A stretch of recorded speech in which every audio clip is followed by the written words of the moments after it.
every time I fill up, and I've already made around $300. You're putting gas in your car anyway. Why not get real cash back? If you like free money, download Upside. I'm saving the cash I earn from using Upside to help pay for a vacation later this year. Download the free Upside app now to earn cash back every time you buy gas. Use promo code EXIT25 to get an extra 25 cents per gallon on your first tank. You can cash out anytime right to your bank, PayPal, or a gift card for Amazon and other brands. Just download the free Upside app and use promo code EXIT25 for a 25 cents per gallon bonus on your first tank. That's code EXIT25 for a 25 cents per gallon bonus. Hey guys, it's Cappy. You've heard me talk about my personal situation with my divorce and subsequent custody battle in the past, and I know that you need a team behind you to get the justice you deserve. My friend Mark Reel and his team at Real Fathers Rights are here to help you guys. Visit realfathersrights.com/710. That's REEL. realfathersrights.com/710 or call 323-870-1611. That's 323-870-1611. Real Fathers Rights, the Father's Rights Attorneys. Did you know that Children's Hospital Los Angeles has Southern California's only pediatric level 4 epilepsy unit? But what does that really mean for your child? It means a place where every doctor, nurse, and piece of equipment is specially designed for kids with epilepsy. They create personalized care plans for each child. But here's what's really exciting. The Neurological Institute is running over 45 clinical trials to develop new therapies. That means your child could have access to tomorrow's treatments today. Hon, I was doing our bills today and noticed something quite alarming. We're paying a ton of interest on our credit cards. We owe $20,000 on one with a rate of 24 and $15,000 on another with a rate of 29. The rate calculation is buried in the fine print. Bob and Liz at the office told me they had the same issue, so they called the loan exchange. Bob refinanced and paid off $50,000 in credit cards, and Liz got a home equity line and paid off $30,000. That makes sense. I'll call the loan exchange and get rid of these ridiculous credit card rates. 17 days later. Hon, we closed with the loan exchange today, and I found out the interest in our refi is tax deductible. I can't believe we didn't do this sooner. Every day we were lighting money on fire by paying those crazy credit card rates. Call the loan exchange at 855-752-9944 or go to theloanexchange.com. NMLS 1637539. Loan subject to credit approval. See website for licensing information, loan terms and conditions. Equal housing lender. That's 855-752-9944 or theloanexchange.com. This is the Rams Report. Here's Travis Rogers. The Los Angeles Rams winning streak ends at 3 games after a 23-15 loss to the visiting Miami Dolphins. The Rams fall to 4-5 on the season. Up next, the New England Patriots in Week 11. Nothing went right for the Rams on offense. A very limited ground game, just 17 carries along the way for 70 yards. And Matthew Stafford, the yardage, not so bad. The results, not nearly good enough. 293 yards on 32 out of 46 passing. No touchdowns. He did have another interception for the game as well. The Rams defense did a pretty good job against the Dolphins and Tua Tagovailoa, in particular against Tyreek Hill, who came in with just 3 catches for 16 yards. He did catch a touchdown, but just a 1-yarder along the way. Jared Verse, another sack, another strip sack. He continues his push to the Defensive Player of the Year award. Up next, the New England Patriots. With today's Rams Report, I'm Travis Rogers. That's today's Rams Report on your home of Rams football. 710 ESPN. The fun way to drive home is with Sedano and Cap. Weekdays after Mason in Ireland. This is like one of those words now that everybody uses that I try not to use because everybody uses it. Man, it was surreal. It was surreal, man. It was really surreal. I love that. Really surreal. It was really, really surreal. Surreal? Why was it surreal? But it is still kind of surreal, I'm sure. I don't know. Surreal, I don't even know what surreal is anymore because everybody uses surreal. Sedano and Cap tomorrow at 3 p.m. on 710 ESPN.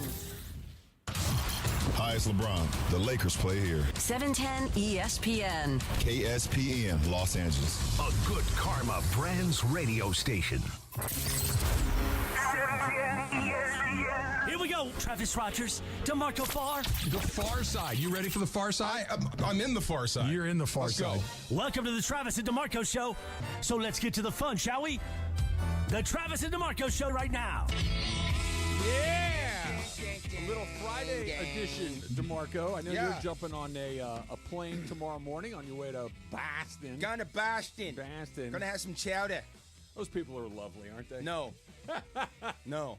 I hate Boston fans. They're very subtle. They're very chill. They are for their team. They just like to lay low. Yeah, enjoy your time with the Bostonians. Goodwill Hunting. How about them apples? I got a number. A number. How about them apples? That guy sucked, by the way. The guy with the long hair. ponytail. Yeah. That guy sucked. Nobody likes I'm on that his guy. side. Yeah. Nobody likes that guy. Now, you wanted Matt Damon to beat Of course that guy I up. did. Yes. I wanted him to turn his lunatic friends loose on that guy. We all have friends like that. We may be the friends like that. No. We may be those guys. No, it would have been one of those, I'm not hanging out with these guys. Really? Yeah. Not that? Okay. They're just a little rough and tumble for me. I mean, their friends gave the other friend a cat. Yeah. They gave him a cat so he can get to work. That thing Your friends give you a cat? That thing didn't make it to Vermont before it exploded. I bet I'm not buying that. That's the sequel. How you feeling this morning? I'm good. Ready to go, man. Excited. Can't wait for tomorrow. What's Greg tomorrow? Just the trip? The trip for to go to Baston. Yeah. There's a Tyson fight tonight. Yep. UCLA going at it tonight. The Lakers going at it tonight. Yeah. UCLA has basically taken on a high school football schedule where they play on Fridays. Well, I mean, it's 2 Fridays in a row. You might want to get out of the way on Saturday. You know, a lot of stuff going down. Yeah. You know. Yeah. If you're competing for eyeballs, Friday might be your best UCLA option. football competing for eyeballs is always going to lose that competition. That's what I mean. So put it on Friday. That is not going to happen. I'll go to Dana Hills San Dimas High School tonight. That's a better matchup for me. Go Dolphins. Who they got? They have San Dimas. San Dimas. Okay. Wait, isn't that from Bill and Ted? Yeah, it is. Bill Thank and you. Ted from You're San the Dimas. first Oh my person God. that got there. Yes. San Dimas High School football rules. Remember when they're doing the I little sure presentation? So they are actually playing San Dimas High School. Like Go Raging for Waters, it. San Dimas? Yes. Oh, that's like by my Yes. area. I know. Yeah. You should go and represent. Yeah. I got to take care of other things. I don't If it were even any have- other day. Any phone booths in San Dimas? Yeah. Any phone booths? Jump in there. Yeah, be Come careful. on. Be careful. Yeah, so they got that going on. Jorge has presented me with an interesting dilemma. He brought me a beautiful bag of oranges today from his tree, and they're delicious. You've been bringing them in one at a time this drop week. Them off, pick one or two, a couple. Today there's I don't know how many are in that bag, 8 or so, and they're delicious. I've already had one for breakfast, but this is like do you ever read your kids the Pig in a Pancake book? Yeah. Okay. You just gave me oranges. That's ending with old fashions tonight. Oh, nice. Good. Yeah. That the orange is going to lead to, well, when you have an orange, you might as well, how do you use orange? You can eat them. I did that already. You could juice them. Okay, not cook bad. with them. You can cook with them. Yeah. Or you can use them as garnish. As for an old fashioned. I like it. Cooking with them. Marinate your carne asada with that. Oh, yeah. Good. Oh, no, I know that trick. Yeah. That's a good trick. Em, how are you doing this morning? Roars. Roars. Uh-oh. I'm just like, what's up? just quite exhausted by the entire system of federal student loans because I've just been. Just don't pay them back. Yeah, exactly what you're supposed to do. That's a good course I got of an action. email and I was like, "You haven't paid," and I'm like, "But I have paid," and I've just been freaking out, being like, "Did I actually?" Did pay? you get it rectified yet?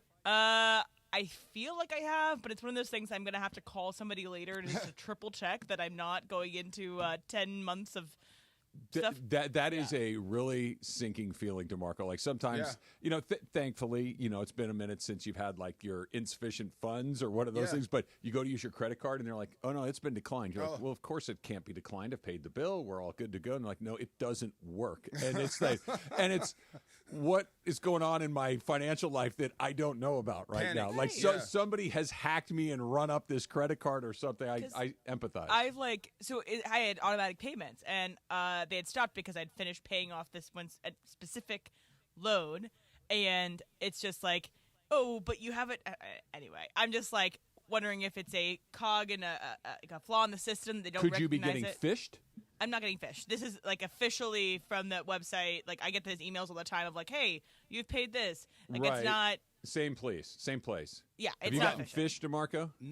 A few times. Yeah. Yeah. Before I realized they were like scams, like replying to stuff. Yeah. I got scammed by the person that said they were stuck in like Thailand.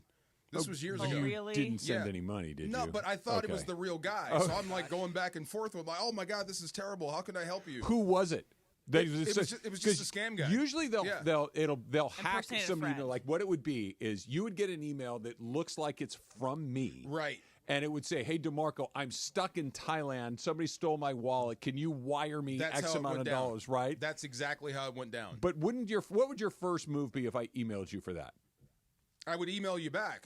Oh, don't do that. See, it wasn't it wasn't a guy I really knew that well, so I'm like, maybe it's real. He was embarrassed, so I'm emailing the dude back and forth. I don't have his number. Yeah, I just have his email. Oh yeah, yeah. No, but you have my number. If I do emailed you asking for money, I would call you. You would call What me. is wrong with you? Yeah, and say, "Hey, Trav, are you okay?" And Yeah. I'd be like, "Yeah, I'm watching Cheers. It's 9:00 on a Tuesday. Of course I'm Yeah. okay. You're not in Thailand, broke and trapped." Nope. I'm so good. that one, the stupid FedEx text every now and then. I get it at least once a week. Yes. At and least you just go once a week. delete, report delete, spam. delete. Exactly. Yeah. I didn't know. but- Also last night, so I went to see a movie, and before I went Gladiator to the movie, 2. It's not out yet. So, Oh. but we will be doing a snake draft I've of heard our Denzel otherwise, but Washington go ahead. movies. Yeah, it's not out in theaters, which you can see it at your AMC at Universal City Walk. Okay. But I went in to go see a movie. I was texting my friends beforehand, and I have a group of 2 friends. Like 3 of us are planning a trip in about a month. And one friend was clearly drunk, and he was getting sentimental and like texting us. And so I go into the movie. I come out of the movie. How many texts do you think I had between 50. the 2 of them going back and forth? And this was last night? Last night, and the movie was roughly like 2 hours. Oh. And they're both drinking? I would assume so. 107. Yeah, it was like 65. I come out of the movie theater, I have 65 text messages. I just go, "Hi guys, I was in a movie. I told you I was in the movie. What is this?" But anyway. Are you a drunk sentimentalist, DeMarco? You mean, do I drunk? When you've had a few, do you call your buddies, text your buddies, say, "I was just thinking about you. I want to tell you, I love you so much. You mean a lot to me, I man." can devolve into "I love you, man." Yeah, I That's can. okay. Yeah, I That's love my you go-to. guys. My go-to is getting Song, sentimental. a movie. Oh, it's not alcohol exclusive. Predator. Do you like the movie Predator? Sure. Okay. Remember the scene when they shot up the jungle? Uh-huh. Where like one after one they show up and just start shooting stuff they can't see. Shooting the plants. So we would play that before games. That Okay. was us as a team. I don't care what it is. We're going to get in the fight and all this stuff. So if I start watching that, I'll start thinking about them. And I'm hammered. I'll start, "I love you, You should man. start texting your old Husky guys. Oh, my God, I love you so much. You're my favorite guy. I would do anything for you." In a text. I love that Predator is the emotional trigger for you. Have you seen that scene? Yes, he Yes, just starts but mowing down the jungle. It's the association, right? It makes you Right. think of your pals. Don't it makes you ask think of your questions. teammates. Shoot that way. Yes, if I'm shooting, that means I know what I'm shooting. Did it at. ever dawn on you guys that it didn't work? No, not at all. No, that doesn't matter. Your teammate shooting, we shoot. There we go. That's how we do it. See, this is why I wouldn't have been a good Yeah. member of your group. Why? I would, because you would have been like, "Okay, we're going to do it like Predator in the jungle." I mean, you mean the part where the Predator got away? Right, where we unload on the jungle. But that's how it is. The Predator escaped, though. They didn't kill the Predator. I did. I love you, man. I love you, man. Isaac. Isaac doesn't drink, so he was like, matter of fact, dude, stop. Leave me alone. Leave me alone. I like Yes. you too, but leave me alone. Right. What is wrong with you? Yeah, get out of here. Get out of here. All right, so you're on your way to Boston. New England, Boston, to take on Rams and Pats. And Can I give you one thing real quick? Is Robert Be my Kraft guest. the best owner in the NFL ever? Great question. 6 Super Bowl wins, 10 conference titles, fastest owner to 300 wins. I mean, we never talk about him being the GOAT. We talk about Belichick and Brady, but he never comes up. I think we should. I've never looked at his numbers I'm until kind now. of racing through Yeah. the potentials of. Do you want to say winning or by putting your team But into a certain both. category? It's both. Who else has this resume? So think about it. When you and I were Yeah. like in high school and younger, the Patriots were Horrible. terrible. Bad. They were one of the worst. They had the one Super Bowl appearance. The '85 Bears just ran All over I them. remember is James Lofton catching passes in the snow. Yeah, they That was were it. they were the perpetual terrible. They were the Jacksonville Jaguars of the 70s and Yes. 80s. They were a bad organization. Kraft buys them, and they turned on a dime. 6 Super Bowls. 6. I mean, like, and they became a brand. He and Jerry Jones run the NFL together. True. I was going to say maybe Those Jerry guys- Jones for taking your brand and being one of the most valuable, if Jerry not might the be most the best valuable. businessman Yeah. in the NFL, but his team has not had any success. But if you're an owner, you want to earn money, yes. right? Jerry Jones is the most celebrated. He's most famous for sure. And I think Robert Kraft may be the best in terms of titles and everything he's done. That's a really interesting. He's certainly there. I'm trying to think of who else. I don't know. I just never them all even off the top of my factored head. that in. I've never even seen this before to where you put like his I don't know resume. if you can untangle any of these guys. The three guys that we're talking about, right? You're Jerry? talking about Brady, Belichick, and Kraft. I don't know if any of them are them.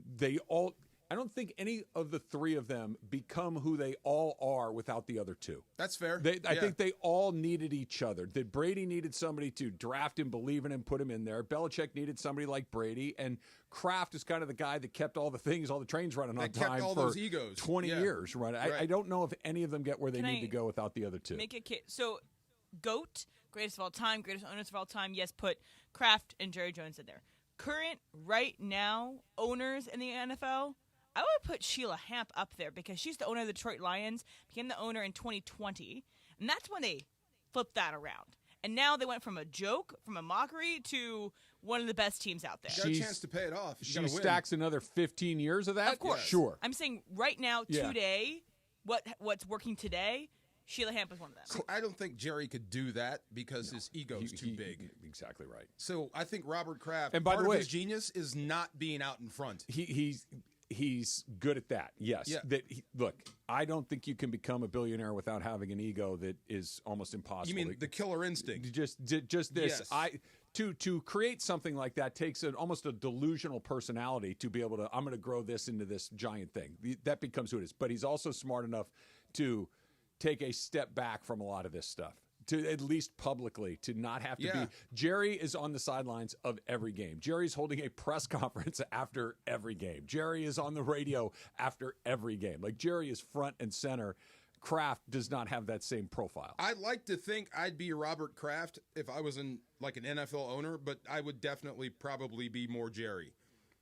Out in front, always talking, that sort of situation. Because if they won, I want you to know this guy. Yeah. If they lose, I'll take the heat. I want all the stuff without any of the other stuff. You'd be Kraft then. But Kraft's, Kraft gets some. Kraft's a little too famous. Like, would I honestly? What's he besides this? I mean, and the little thing that went away real fast. No, but I'm saying that he's a face that's on TV just enough to go, oh, that's Bob Kraft. That's the guy that owns the Patriots, right? Well, yeah, I mean, we've seen him because of the Super Bowls. Yeah, right. Yeah. I wouldn't mind being the guy that no one knows, but I invented the thing that goes on the end of the thing that made me $1 billion. and every truck has this little piece of plastic that you have to have, only I make it. I want to be that guy. I mean, that owns the team? No, just period. Just the richest guy, and nobody knows my name. The millionaire next door. That's what I want. That's what I want. Stan Kroenke is less visible than Kraft is. I don't really hear him talking very much, and he has all these incredibly successful all the teams. I was thinking when you were saying, I'm like, that's basically Stan Kroenke. Yes. Like, put it to you this way: if Bob Kraft walked through LA Live, okay. Or like before a Laker game, like where there's a lot of people. Yeah. Most people go, that's Bob Kraft, right? Jerry Jones, definitely. Jerry Jones would start a riot because he'd be going through there going, I'm Jerry Jones. He's a rock star. I own the Cowboys. He would helicopter in. Right. He'd land right next to the Kobe statue. Oh, that's Jerry. Yes. Right? Stan Kroenke could probably slide under the radar a lot of places. If he dressed down, took off the suit, and put on some normal clothes with a hat on, you might miss him. Who's that guy? Oh, he owns the Nuggets and the Rams, and is he Arsenal? Does he? Yeah, Arsenal and I know he's got the Avalanche, the Nuggets, the Colorado PLL team, a lot of land. Yeah. A ranch in Texas that has like 4 different zip codes. That's what you said. It's huge. Yeah, it's huge. I know. Yeah, see, I want that. I want that. I would just leave me alone. I'd build my own golf course. We'd have all of my old-fashioned oranges lined up on the bar. Yeah, and we'd have a good time. All right, let's see how they can win this game on Sunday morning. By the way, pregame show starts at 8:00. You're going to want to be here for that as well. But this is a absolute gotta have it game. That's coming up next. It's Travis DeMarco, 710 ESPN. For ESPN LA contest rules, go to ESPNLA.com and click the contest button. Hey guys, it's Cap. So you get this letter from the Department of Water and Power with 2 big bold words, high usage. And you don't really know what to do about it, but you kind of have an idea of who you can blame. So you go knock on your daughter's door and you go, hey, would you stop showering for 45 minutes twice a day? And then you go to your son and say, would you please stop washing your car 3 times a week? And then you continue with your life until you get another one of these beautiful letters that says high usage on it. This is where the Water Boy comes in. The Water Boy specializes in pressurized leak detection. All they do, day in and day out, is go to homes and find leaks. Their state-of-the-art equipment allows them to visually and acoustically inspect your pipes to find that stubborn leak that's constantly flowing. It can be anything from a failing toilet to a burst pipe in your slab. You don't even know it existed. They have ample amounts of experience from water damage restoration to general construction and plumbing that, when combined, allows them to master the art of leak detection. They do non-destructive leak detections, which means they're not going to open or damage the structure of your home. Their equipment is advanced enough to listen to the exposed surfaces and indicate where the leak is occurring. They are widely used by homeowners, property managers, and even realtors to inspect pressurized water systems to make sure they're intact and functioning with no leaks. Call Omer at the Waterboy Leak Detection today, 818-518-5055. Visit thewaterboyinc.com. That's the Waterboy Leak Detection at 818-518-5055. Talk to Omer. He's going to take good care of you at the Waterboy. Visit thewaterboyinc.com. Bottom of the ninth, bases loaded, crowd rocking for Rotolo Chevrolet's top hitter, Mike Capozio. He's facing off with the Bulldog, and these two have quite the history. Here's the pitch. Oh, he got all of it. That ball is out of here like a red Corvette, and it's going and going and going. Yes! Dad, are you having that dream again? Come see what the fun is all about at Rotolo Chevrolet. Hey, it's Mace here. Wait until you experience the NBA at the hottest, most amazing venue in LA. That is Cosm in Inglewood. It's called Immersive Shared Reality. It will look and feel like you are courtside. If you want to be at Cosm for live NBA action, go to Cosm.com. That's COSM.com. Use code ESPNLA. Get 20% off any NBA game in November. Do not wait. Tickets go fast. Go to Cosm.com. That's COSM.com. Score a win with Amazon Pickup, the MVP of package pickup options. Amazon Pickup is a convenient and secure way to collect your Amazon packages from locations that are near you. Choose an Amazon locker or counter. Whether you're hustling between home, work, or your usual game day spots, grab your packages on your schedule. Amazon Pickup is the worry-free option for the times when home delivery isn't ideal. To find your nearest Amazon Pickup location, go to Amazon.com/PickupMVP. That's Amazon.com/PickupMVP. FX presents American Sports Story. Aaron Hernandez. Football is all I got. Everything's okay when I'm playing ball. You can't make mistakes, Aaron. People are watching you. From executive producer Ryan Murphy. Is there something that you want to tell me? You don't know what kind of thoughts I have. FX's American Sports Story. Aaron Hernandez. All new Tuesdays on FX. Stream on Hulu. At the Home Depot, we know Saturdays are for college football. That's why we have everything you need to never miss a play. Like Bear Dynasty interior paint, their most durable one-coat hide paint ever. From a team color statement wall to a fan cave, complete with a mural honoring Nick Saban's 17-year dynasty. Hey, I like that idea. Nothing beats Bear Dynasty interior paint. It's everything you need all in one can. Defend your game time with Bear and the Home Depot. How doers get more done. Valid only when tended to colors from the Bear Dynasty and Marquee Interior One-Coat Hide Color Collection. And yes, welcome to the Travis and DeMarco Show, now mornings 9 a.m. to noon on 710 ESPN, your destination for LA sports. Let's get back to the fellas. The Travis and DeMarco Show continues right now.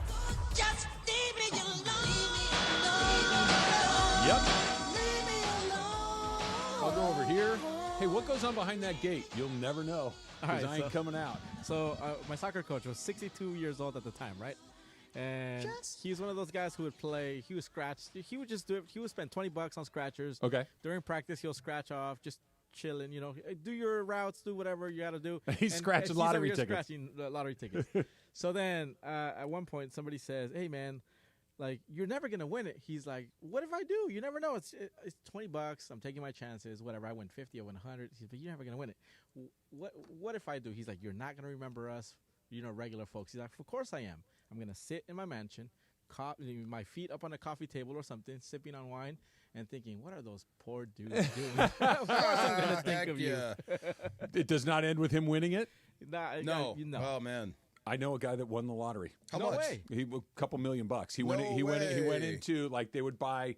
He worked at UCSB. Yeah. And they would buy tickets. The whole office would buy tickets like every Friday or whatever it was. They would all kick in their $5 or whatever. And they all said, if we win, we split it. And they won. And his share was just a little under $3 million. All right. Yeah. See, okay, Yeah, my life changed. I said I've never met anyone that won or met someone that knew someone that won. He's the only one that I've ever known. And wow. Yeah. That's like awesome. life-changing money, obviously, but it's not like retire money. He's still working. Yeah. And he's still working, he's had the same job, still there. Like he's still doing his whole thing, but he won the lottery. It could be retire money. It just depends on where you are. True. If this is the last 3 I needed. You know I'm where it's good. not? Yeah. Santa Barbara, California. Oh yeah. That is, that is a maybe I can put a down payment on a house sort of money. That is a different deal for sure. All right, how optimistic should I be this weekend, DeMarco? In my mind's eye, here's where I am. Tell me where you are. Yeah. In my mind's eye, the Patriots are one of the worst teams in the league. They're in a rebuild. They just picked, I think it was 2nd or 3rd overall last year. I think it was 3rd overall. They got Drake May. But they're in the new coach, right? Gerard Mayo's the new guy. They are in the process of rebuilding their brand, right? They're rebuilding their team. Yes. I think of the Rams as a team like, hey, if they get hot, they can go do this and get to the playoffs. The fact of the matter is the Rams have won one more game than the New England Patriots. They're actually far closer record-wise than in my mind. And I keep thinking the Rams, okay, they can go in there, win this one, get ready for Philly. And I keep skipping over this one. I should probably stop skipping over this one. This game? Yeah. I say it's safe to not skip over anything. Nothing's a gimme right now for this football team, for the Rams. You're going to have to earn every single victory. And look, there are no bad teams from here on out for the Rams. There are no gimmies. They're going to have to play a whole lot better. But I was just thinking, as you were running that down, it is kind of enviable, their position, that they're starting over. They already started their rebuild. It's inevitable for everybody. Yeah, but they're there. They're already at step 1. Yeah. So next year they'll be a little bit further along. Mm-hmm. So, we're still kind of playing this thing out here. And look, you've got one of the best quarterbacks in the league. You've got one of the best offensive weapons in Cooper Kupp and a young defense. So why not go for it this year? Sure. But it is enviable to be started on having your arrow point north. Well, versus I understand what you're saying. The problem is being at the Alamo. Yes, Yeah. I'm with you on that for sure. Yeah. But to get your arrow pointed up, the only reason their arrows pointed up because it couldn't go any further down. True. They were at the bottom. But they got their young guy. They got Drake May. They're. What have you seen from him? It's funny. I was just reading through their media guide. He's averaging, and the first thing they put up is his rushing yards, which means that tells you how he's doing as a quarterback. Yeah, just because that's unless you're Lamar Jackson, that's not a good thing. But he's averaging almost 9 yards a carry. Yeah, that's better than Michael Vick. Yeah. So you're really trying to sell me on how good this kid is. When all you're doing I'm that hearing stuff. is he does not pass well. No, he's struggling. He struggles to see the entire field, just like all rookie quarterbacks do. When he gets pressured, he starts throwing the ball everywhere. He makes mistakes. So there will be opportunities for the Rams defense to take advantage of that. They're going to get pressure on the guy. You're going to hit him a lot. He's going to throw it to you. It just depends on what you do with it. I keep coming back to this. I keep coming back to where the Rams were a year ago. Through 9 games a year ago, the Rams were 3-6, and quite frankly, they looked bad. They through those first 9 games, that was not a, hey guys, they're way closer than you think. They're this close to turning this thing around. It was a, hey, should we think about maybe going the other way? Make sure you get a type. And they come out of the break. Stafford's back. You win again, and all of a sudden you get a little bit of momentum. This team is in a better spot record-wise at 4-5 as opposed to 3-6, but I'm having a really hard time seeing what I've seen through the first 9 games, thinking that a nice, steady run of good play is coming. They've had games that have looked – the game against Minnesota is the one that I think is their best performance of the year. It wasn't A-plus performance. It's kind of fool's gold. But, I keep coming back to that. In 9 games, they've looked really crisp and sharp one time. I think the other 8 are more indicative of who they are than the one really good one. There was a year, this is my playing career, I think we had won 6 games. And I think 4 The whole season? The whole season. We weren't very good. But I think 5 or 4 of those teams are playoff teams. So we can jump and beat good teams, but we kept losing the ones we should win. That's the mark of a team that's not very good. So I'm not sure what the Rams are just yet. You have a losing record. I think that's what you are right now. But they could turn this around in a day and beat the pants off the Patriots, and I wouldn't be surprised. Sure. If this game turns into a 4-quarter dogfight, I wouldn't be surprised. Sure.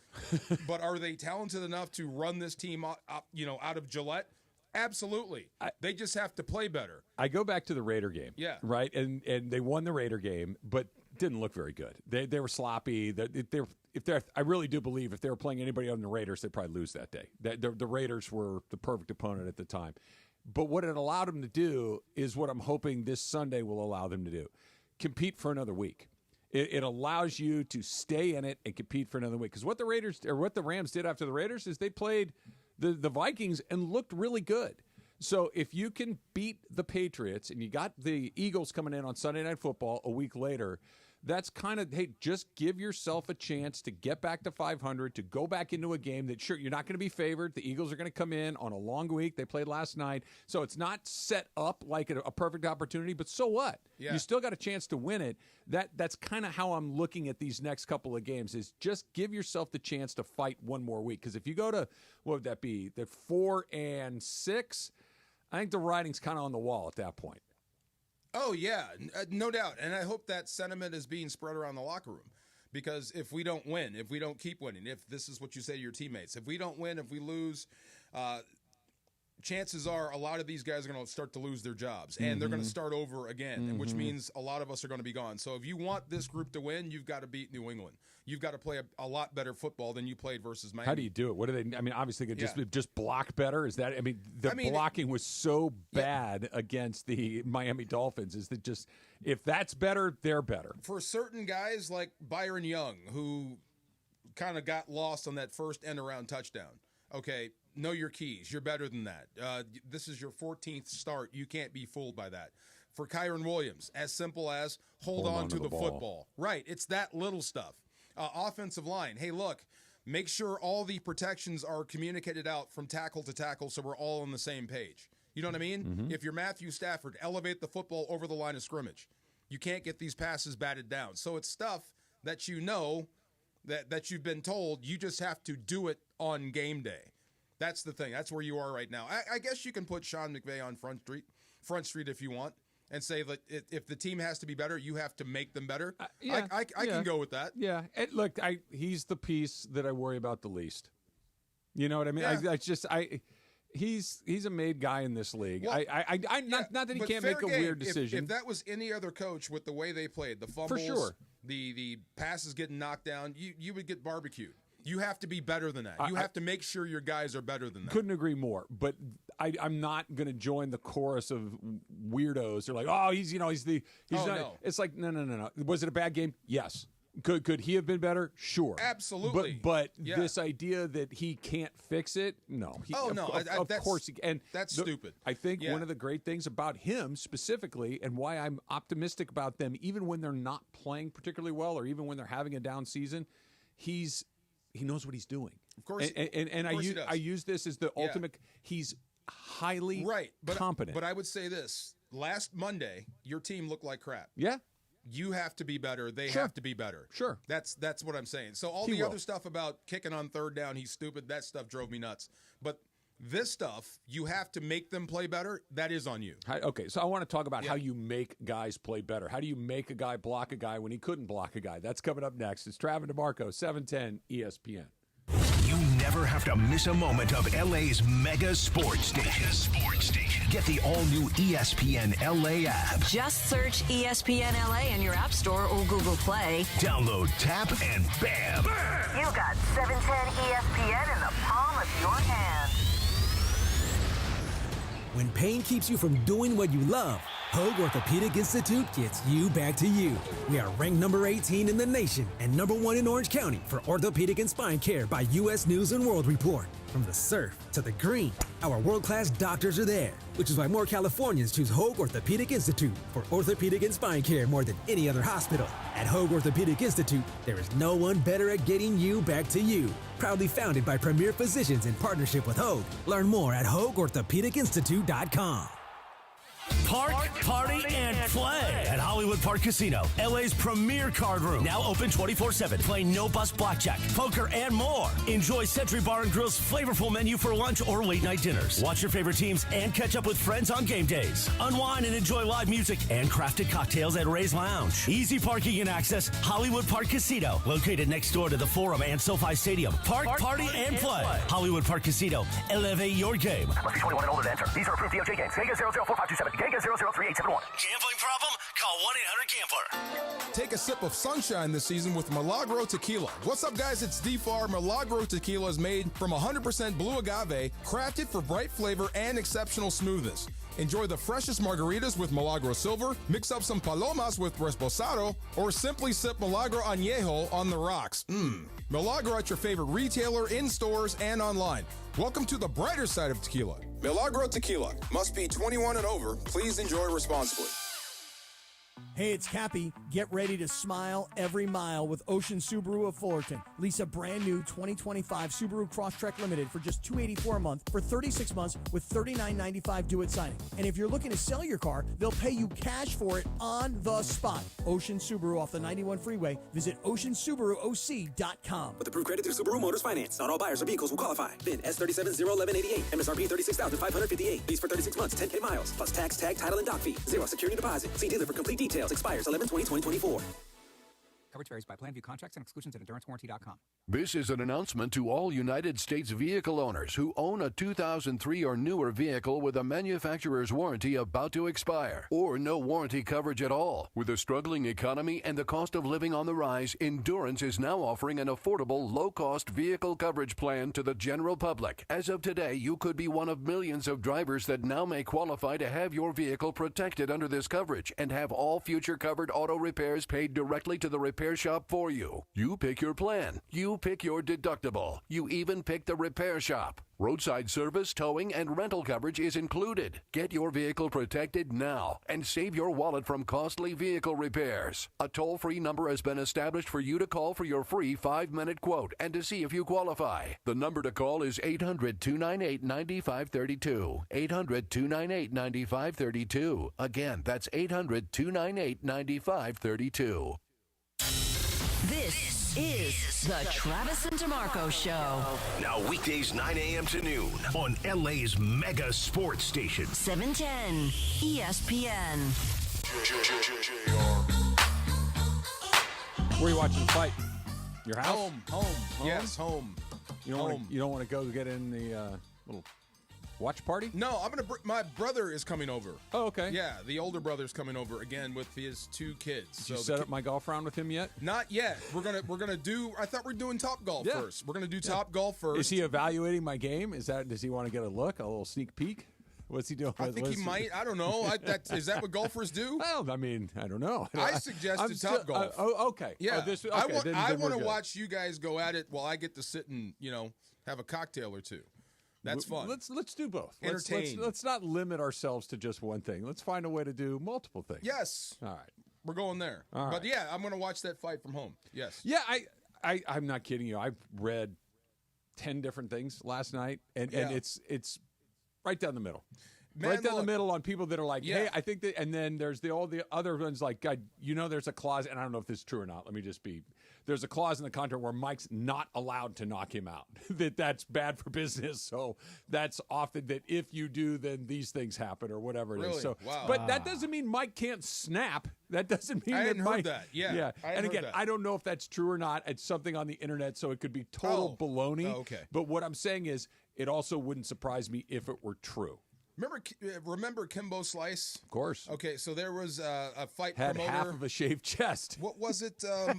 Right? Remember that? I forgot the name of the company. It folded because they had gotten behind him as the champion. So they put him in the cage, and they told the guy fighting him, "We'll pay you not to take him down." Yeah. And that got out. That became a big deal. So if Mike signed that, then what's the point in fighting? To get paid.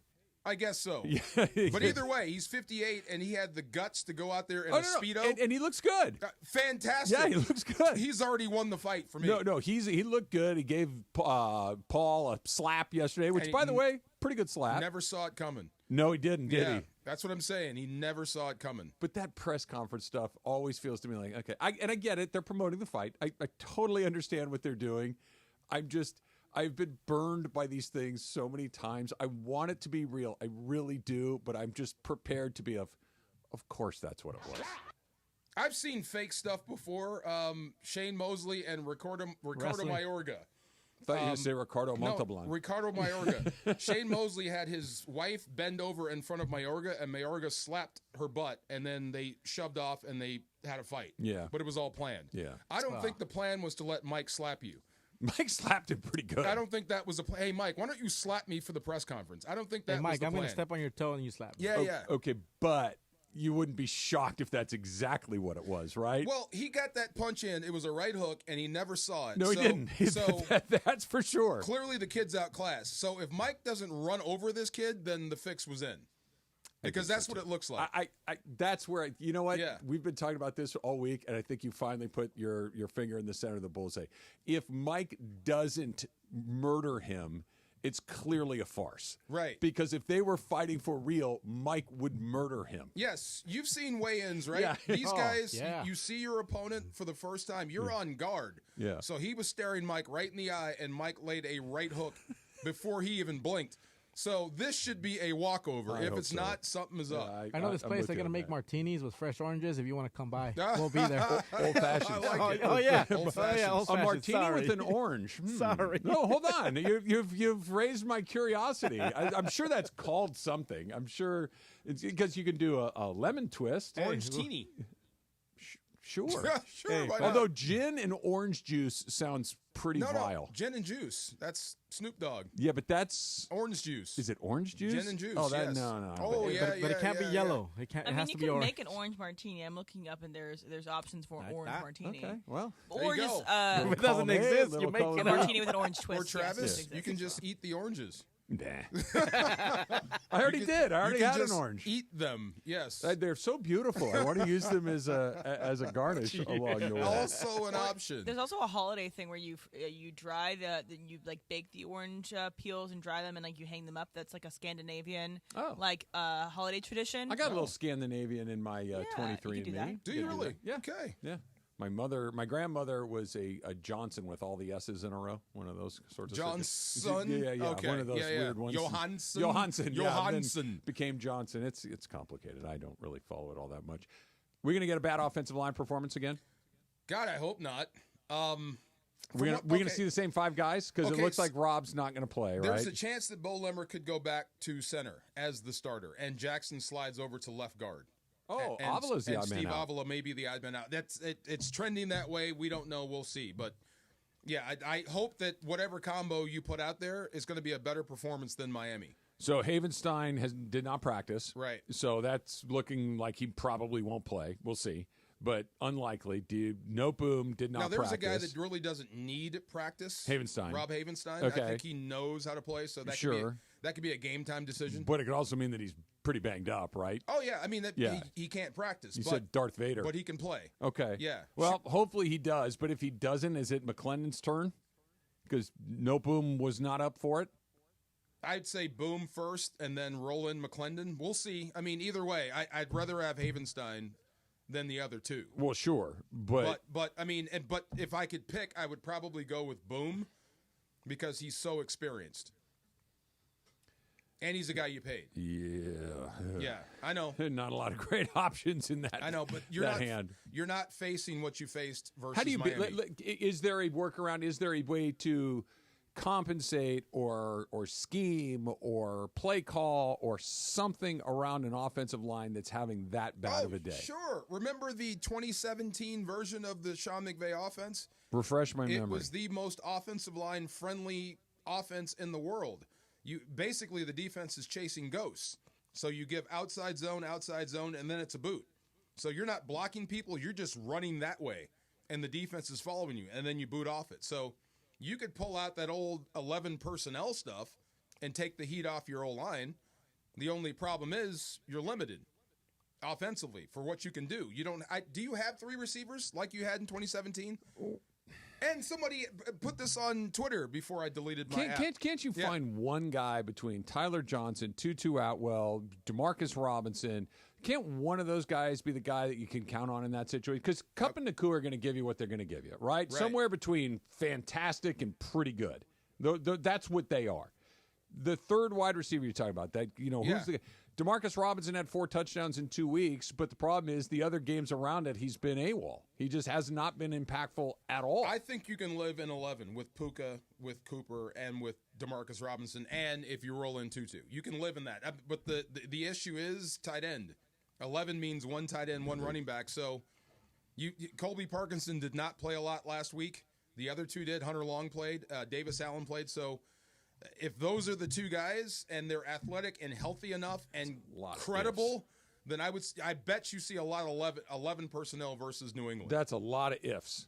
If this guy, then that guy, if this guy, and that's the point of the season that they're at. But to answer your question about protecting the O-line, it's 11 personnel, and then you take the heat off them by using play action and misdirection. Yeah, I liked it better when they were just winning every week. That's more fun. I like when they were scoring 35 points a game. I like when they were winning every week, and it just feels like they are. You just mentioned they're chasing ghosts when they would run it like that. This feels like a team that's just been searching for something for all 9 weeks. That sometimes you find it, sometimes they've struggled to find it, but Kirk says this during the pregame show all the time. Like, what is the identity of this team? I don't know. Like, as weird as it sounds. I know what the identity is. Hit me. Mistake prone. Okay, is that an identity? That definitely is an identity. That's not the one you want. You know what happens to those teams? They lose. miss the playoffs. Yeah, yes. they lose. They miss the playoffs. Honestly, as weird as it seems, the identity of this team for me, like going into this game, is the guy that I'm most, what's the word I want? Interested in watching week to week to week is Verse. Like it's gone to the other side of the ball. Before it was Sean McVay chucking it all around, Matthew Stafford being cut, but now it's, hey, maybe Jared Verse can do something to kind of launch this team, to get a takeaway or hit the quarterback a million times and put them on the defensive. That it's almost like the defense first for the first time in a long time. I am with you. I love watching Fisk play. I love watching Kobe Turner play. Kobe Turner's been on a heater, 18 tackles in 3 weeks. That's 6 per game and 2 sacks. He's been killing it. So has Fisk. The problem is when the defense is playing, they ain't scoring points. The defense can't really score you enough points. Not often enough. So you need the offense to carry you, and that's what we're kind of waiting on. Hopefully they'll catch fire this weekend. Hopefully Drake May throws us 1 or 2. Oh, I would say it's almost a guarantee he's going to throw at least 1 pick. Really? Just because rookie quarterbacks do that? There's going to be pressure, and he's going to make a mistake. Jaden Daniels looked like a rookie for the first time last night, didn't he though? Yeah. It was one of those, right. Yeah. He's still learning. He's still trying to figure this out. And it's a credit to him that we got into the end of November before it's like middle of November. It's like, oh, right. He's in his first year in the league. Also, we shouldn't be shocked that the Cliff Kingsbury-led offense started out really hot and then it's faded off through the season. True. It's every single stop he's had has had that happen. I felt bad for the announce team because they were just pumping this kid up as the second coming of whoever, and then he starts throwing the ball all over the place. He had a night. Yeah. He had a night. What are you going to do? What are you going to do? All right. It is a Friday, which means we are doing our snake draft, and because Gladiator 2 is right around the corner, our favorite Denzel Washington movies. That's coming up next. It's Travis DeMarco, 710 ESPN. The most followed sports radio station in America. 710 ESPN. At ESPN Los Angeles on Instagram, Facebook, Twitter, YouTube, TikTok, and Twitch. LA's mega sports station. 710 ESPN. Martin Lawrence, the Y'all Know What It Is tour. You know you gaining weight. Hey football fans, there is nothing sweeter than a cold glass of Stella Rosa and watching your team compete. But Stella Rosa wants to make it even sweeter and hook you up with the chance to win an experience to the biggest game of the college football season. You could win 2 tickets to the game, airfare, and a hotel for you and a friend. Head over to ESPNLADreamTicket.com to enter the Dream Ticket Sweepstakes presented by Stella Rosa, America's favorite semi-sweet, semi-sparkling wine. Please celebrate responsibly. Must be 21 or older to enter.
Jacob. Winning matters, especially after an accident. At calljacob.com, we're here for you when you need a big win. After an accident, go to calljacob.com or call 844-24-JACOB. That's 844-24-JACOB.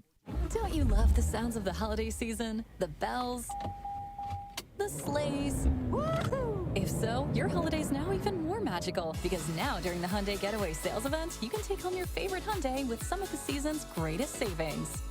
Drive away now in the Hyundai Santa Fe with 1.99% APR for 72 months. See your SoCal Hyundai dealer. Offers end December 2nd. Call 714-568-7676 for details. Hey guys, it's Sedano. At Los Angeles International Airport, changes are arriving daily to help reduce traffic, save travelers time, and transform the travel experience. The LAX Economy parking structure is now open with thousands of smart parking spaces, as well as hundreds of EV charging stations. Modernized terminals have biometric gates for faster boarding, and in the future, the People Mover train will connect travelers to LA Metro. For more information, go to their website, flylax.com/transforming-LAX. That's flylax.com/transforming-LAX. Max Bankman, I'm the new doctor. Welcome aboard the Odyssey. ABC Thursdays. This ship is heaven. We're tending to our passengers' dreams. I'm in. From 911 executive producer Ryan Murphy comes a splashy new drama on a luxury cruise ship with Joshua Jackson and Don Johnson. It's your job to keep everyone alive. She's in VFib. 1, 2, 3. Clear. I have a pulse. You're going to be okay. Dr. Odyssey. Thursdays, 9/8 Central on ABC and stream on Hulu. At the Home Depot, we know you can't control everything, like when your guests arrive too early for Saturday college football. But you can control your grill. With the Traeger Timberline XL, you can watch the game, not the grill. Monitor your football feast from anywhere using the Traeger app. With the Timberline XL, you can bake, smoke, sear, fry, and sauté. That's Desmond Howard level versatility. Huddle up, the food's done. Defend your game time with Traeger and the Home Depot. How doers get more done. And yes, welcome to the Travis and DeMarco Show. Now mornings, 9 a.m. to noon on 710 ESPN, your destination for LA sports. Let's get back to the fellas. The Travis and DeMarco Show continues right now. It's a snake trap. And we are a week away from the premiere of Gladiator 2, and so we're going to draft. And Denzel Washington has been getting such praise for his performance in Gladiator 2. I actually passed by yesterday the Gladiator 2 bus stop. So I believe it's in Studio City. There is a Gladiator 2 themed bus stop. Okay. We've gone too far. We've gone too far in movie promotion. Either way. But we're going to draft Denzel Washington movies. The order is Jorge, Emily, Travis, DeMarco.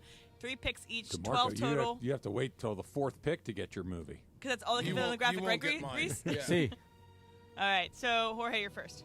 King Kong ain't got on me. Yep. Training Day. Yep. Yep. That's the choice. Yep.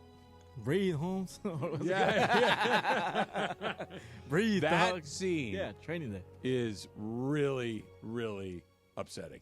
When they have him in the house in the bathtub, and it's like, oh my gosh, this is gonna be. No, Breed Dog is when they shot his buddy. Yeah. Breathe dogs, they're in the house. Yeah, that's Bathtub was Ethan Hawke, poor guy. Right. I haven't seen the movie. Oh, really? I haven't Oh, seen man. Training Day. Oh, boy. So, in all full honesty, I have not really seen a lot of Denzel movies. It's a very big, hole for me. And so, I am going to draft ones that I either have seen or I know will be on my list. And Training Day has been on my list for forever. I just haven't sat down and watched it. You are exhausted by the time that movie's over, but it's So fantastic. you know how you said you've been getting feeds from Mike Tyson and all this stuff? Yeah. So I've been getting the feeds from Denzel and stuff like that. And Terry Crews was in one of these interviews that I saw. That was all ad-lib. That whole King Kong got nothing up. The last scene was all ad-lib. He goes to the director and says, that's all I got for you. Go do something with it. And that was the final scene. He nailed it. He did. He nailed it. Yeah, for sure. All right, Em. All right, so I'm going to draft one that I have seen and that I love and that I watch a lot and is really heartwarming, and his performance in it is great. It takes a movie that could be extremely corny, go into like the recesses of, bad sports movies, but he makes it and elevates it to something bigger than it is, and I'm going to do Remember the Titans. Great That's my movie. first pick. Yeah. That's Heck yeah. Coach your defense, Yost. Coach Herman Yost, you Boone. worry about the defense. Oh, my God. Yeah, I love that. And he brings so much gravitas to that movie that might have been super duper corny, still corny. You but said it well. That movie in the wrong hands could have been like, come on, man. And he made it a serious. I believe it is a Disney movie, right? Yes, it's a Disney movie. And it's got an edge, the and real it's Herman really good. Boone is a jerk. Is he really? Oh my God. Have you met him? Oh my God. Well, Yeah? yes. People Oh. that played for him. Oh, okay. Yeah. That was a sanitized version by Denzel. Oh, okay. Yeah. It is the Disney version. Good of job. this. Good job by Denzel. Reuben Hurricane Carter. Oh my God, good movie. Yeah, really good movie. Yeah, where he plays, an imprisoned guy. The Hurricane. The Hurricane. Bob Dylan wrote a song about it, like the whole thing. So I'll the take. champion of the world. That's a good Dylan, DeMarco. Well done. You're almost as good as Timothy Chalamet for the movie that's coming out next month. All right, DeMarco, you have two. He looks like Dylan, by the way. He does. Have you seen the trailer? Chalamet. Yeah. Yeah. Yeah, he that does. part in the Hurricane when he's getting ready to fight all those guards. That's a tough scene. Yep. Wow. Yep. Guaranteed, you guys have not seen this movie. It's one of my favorites. Every time it's on, I watch it. I have it saved on every single TV. I have the VHS. I have the DVD. This is like one of my favorites. It's called Devil in a Blue Dress. Blue Dress. I know of it. I don't think I've seen it. Yeah, it's old school. It's like set in the 1960s. Okay. But it's 1960s Los Angeles. Oh. So it's really cool. It's Play a cop? No, he plays a private eye. Okay. Well, he plays a machinist that gets fired that stumbles into this whole little thing. Then he becomes a private eye. Oh, I'm into that. Yeah. So it's a series of books. So this is like book number 1, but they made a movie out of it. Okay. It is awesome. Awesome. Devil in the Blue Dress. I'm in on that. All right, you got another pick, DeMarco. Oh, okay. So Training Day's out. This is hard. Have you guys seen the Book of Eli? I have not. Yeah. Okay. I love that movie. I do. It's like Denzel's version of The Road Warrior. Post-apocalyptic world, and he's got to travel, and the twist at the end will blow your freaking mind. Okay. It really will. It's called The Book of Eli. It's awesome. I think the Hughes brothers directed it. Sure. Yeah. The same guys that did Menace to Society, I think. But so good, so awesome. Denzel is just a special actor. And the bad guy is played by Gary Oldman. Oh, so imagine, great bad and it was guy. the Hughes brothers. Hughes yes, you're brothers. right. Yeah. Imagine those two facing off. Yeah, those are two heavyweights. Fantastic. And like I said, the end, kaboom, blow your mind. My turn? Yes. I don't like that I'm going to do back-to-back sports movies when I'm going to do back-to-back sports movies. Hurricane is tangentially a sports movie. This is also kind of quasi-sports movie. He Got Game. Yeah. Where he plays Ray Allen's dad. Oh, and yeah. that scene where they're playing basketball, and this is how good of an actor he is. And I know it's a movie. I know they can edit. I know they can cut around. I know they can make things look a certain way. But you know how I feel about sports movies when it's like, dude, no. Like, you can't throw like that. Denzel Washington is playing basketball with an NBA player, Ray Allen, and it looks right. Looks good. It looks good. And you're like, oh, okay, this absolutely works. Plus, I think that's a fun movie. So give me He Got Game. Spike Lee joint, right? Yes. Yeah. That movie hits really close to home. Does it really? Oh, my God, so much. Does Yeah, it yeah. really? Oh, yeah. Okay. Good movie, though. Yeah. Yes. Am I up again? That's No. me. Oh, okay. You're not up for a while. Oh, okay. So it's my turn. So I'm going to pick another one that I have seen. So I'm trying to only draft ones that I've seen. But this one came out recently. It was him and Viola Davis. The movie Fences. Oh, yeah. And I really like Denzel in roles in which he's like that are plays or that is Shakespeare. And because might give away one of my other picks.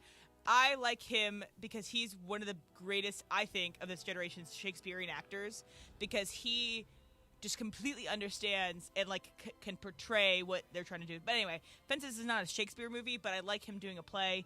And him alongside Viola Davis is amazing. So Fences is my second Did pick. he direct that one? I think he directed did. that one. Yes. Yeah. Yeah. So fantastic movie. So story about that one. That's the movie I watched the night before my first child was born. No way. I watched it. I'm sleeping on that uncomfortable couch. Yeah. And the TV, like, you have those There's channels. some perspective there. Dude, Yeah. I put that, the movie starts, Have you I seen watch Fences? it. Yeah. Yeah, I have. Oh, my God. Yeah. Wow. He's so a powerful. baseball guy, right?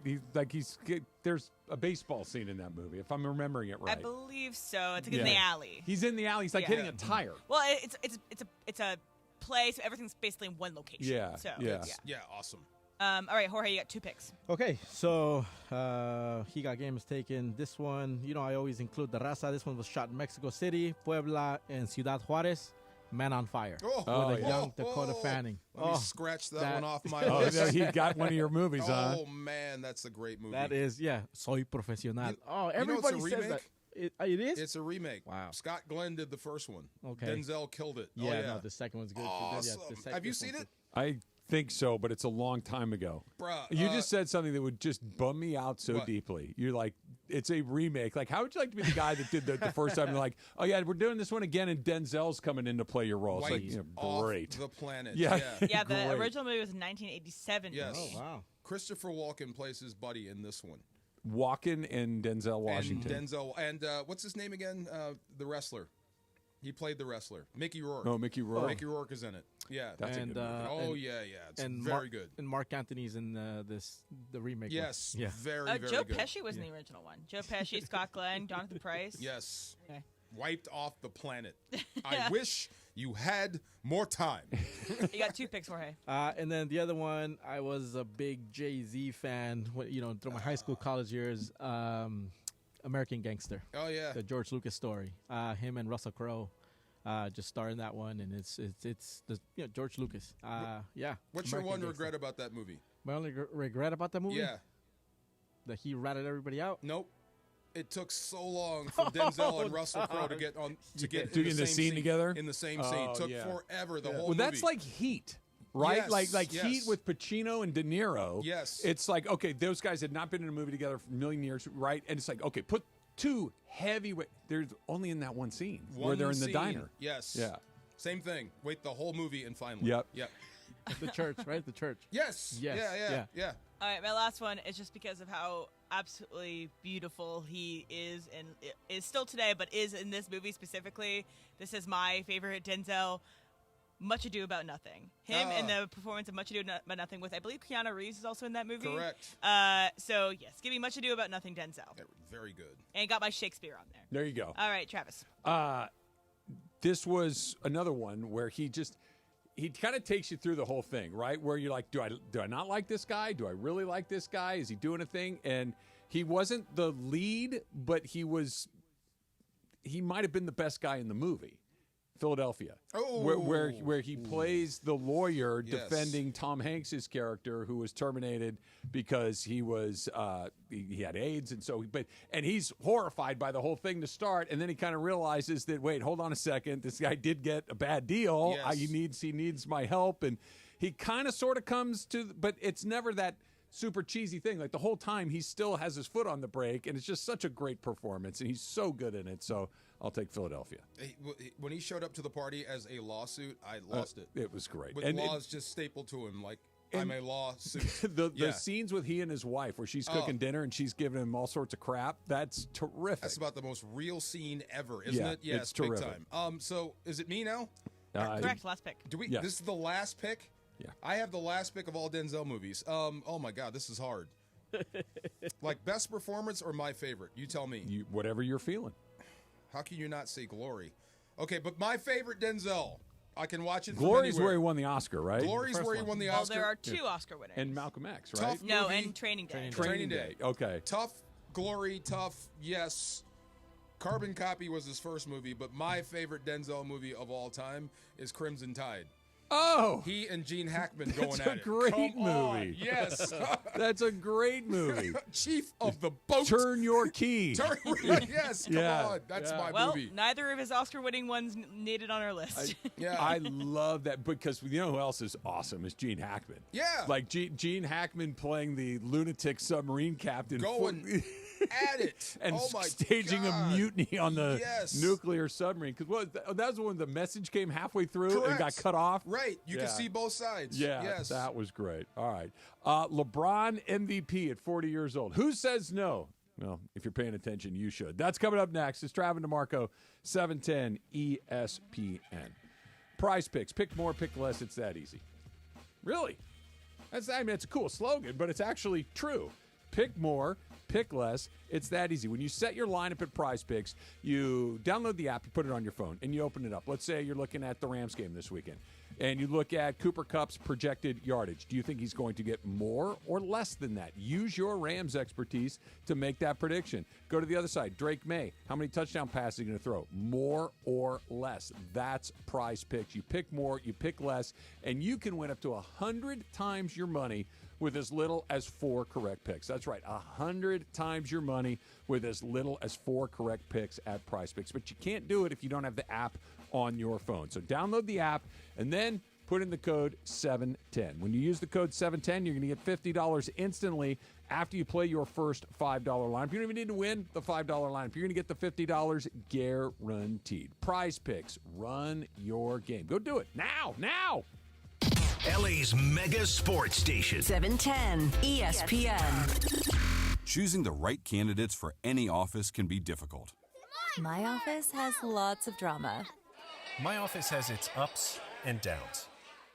I share my office. But no matter what kind of office you have, one thing's for certain. If you're hiring, you need ZipRecruiter. ZipRecruiter's powerful matching technology finds the most qualified candidates for your roles fast, and you can invite your top choices to apply. In fact, 4 out of 5 employers who post on ZipRecruiter get a quality candidate within the first day. So, for any kind of office. I'm really going places in my office. My office has everything you could ever want.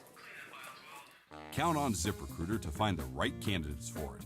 Try ZipRecruiter for free today at ZipRecruiter.com/LA. That's ZipRecruiter.com/LA. ZipRecruiter.com/LA. 710 ESPN, your home for the 17-time world champion Lakers. KSPN Los Angeles, a good karma brands radio station. And yes, welcome to the Travis and DeMarco Show, now mornings 9 a.m. to noon on 710 ESPN, your destination for LA sports. Let's get back to the fellas. The Travis and DeMarco Show continues right now. He got game. Yep. I was going to say Forrest Gump. It's been in more than one. This is kind this of is a right lip before Bubba got shot. Forrest Gump. Yeah. What do you think? What's the takeaway from Forrest Gump for DeMarco I love that Farr? movie. You do? Fantastic. Yeah, Okay. one of my favorites. I think you're both right. Yeah? That entire running scene. Let's get rid of that. Oh, well, that was the growth of Forrest. Let's get rid of that. Yeah.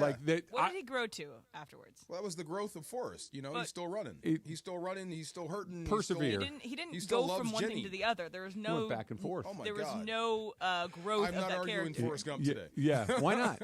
Huh? Why don't you want to argue Because about it's like one of the greatest movies ever created. it? Ooh. Oh, yeah. Okay. Ooh. I'm not the only one that thinks so. No, it's good. I like it. Won a but lot it's, of Oscars. It's Yeah, really long. That's what I'm saying. I'm not It's the really only one long. that thinks so. No, I'm not saying It's that one you of the are. greatest movies ever. One of the more decorated movies ever. Well, perhaps that. Sure, decorated movie doesn't necessarily mean best movie. Well, how else do you judge it's good so movies? long. No, you can like it. We're not saying Yeah. you can't like it. I'm just saying that can we trim 20 minutes out of that thing and get us out of here in 2 hours? Probably. I Let's loved do that. every minute of it. Really? Oh, yeah, every minute. It was awesome. The second trip back across the country. Yeah, I was with him on that. I liked when he stopped. That was cool. Okay, I think so I'll go home now. My question that is, was awesome. Who was Forrest before that run, and who was Forrest after that run? I don't think he changed as a person. Oh, well, Forrest became a father. You know? Wait, did he have his kid before or after his run? He didn't know when he was didn't know. running. Oh, that's he right. found out Yeah. later. He Okay. became a dad, and he found out Jenny I like the football. had HIV. There was I a like- lot going I like on there. the war. His I mom like But his he died. didn't see any mom. of that when he was running. His it was mom happening died, you know? outside of him running. That's Yeah, but why that's he took when off. That's when he got home. That's Oh no, that's after. His that's mom why he died. took off. I like the mom stuff. That's what I'm I like the saying. Elvis stuff. So he was an absent father always running. Oh my God! I guess No, you can't be an absent father if you don't know.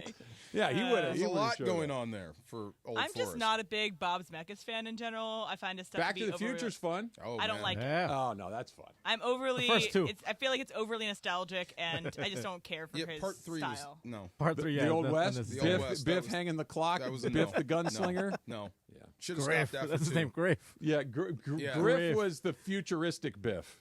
No, Right? Griff is. Oh, Griff was the outlaw? Western. Yeah. Yes. Anybody see that movie here, the Bob Zemeckis one with the reuniting of Robin Wright and Tom Hanks? I'm here. No. It came out this past weekend, 2 weekends ago, and it's where it all takes place in one corner of the world, literally. So from like prehistoric era until now.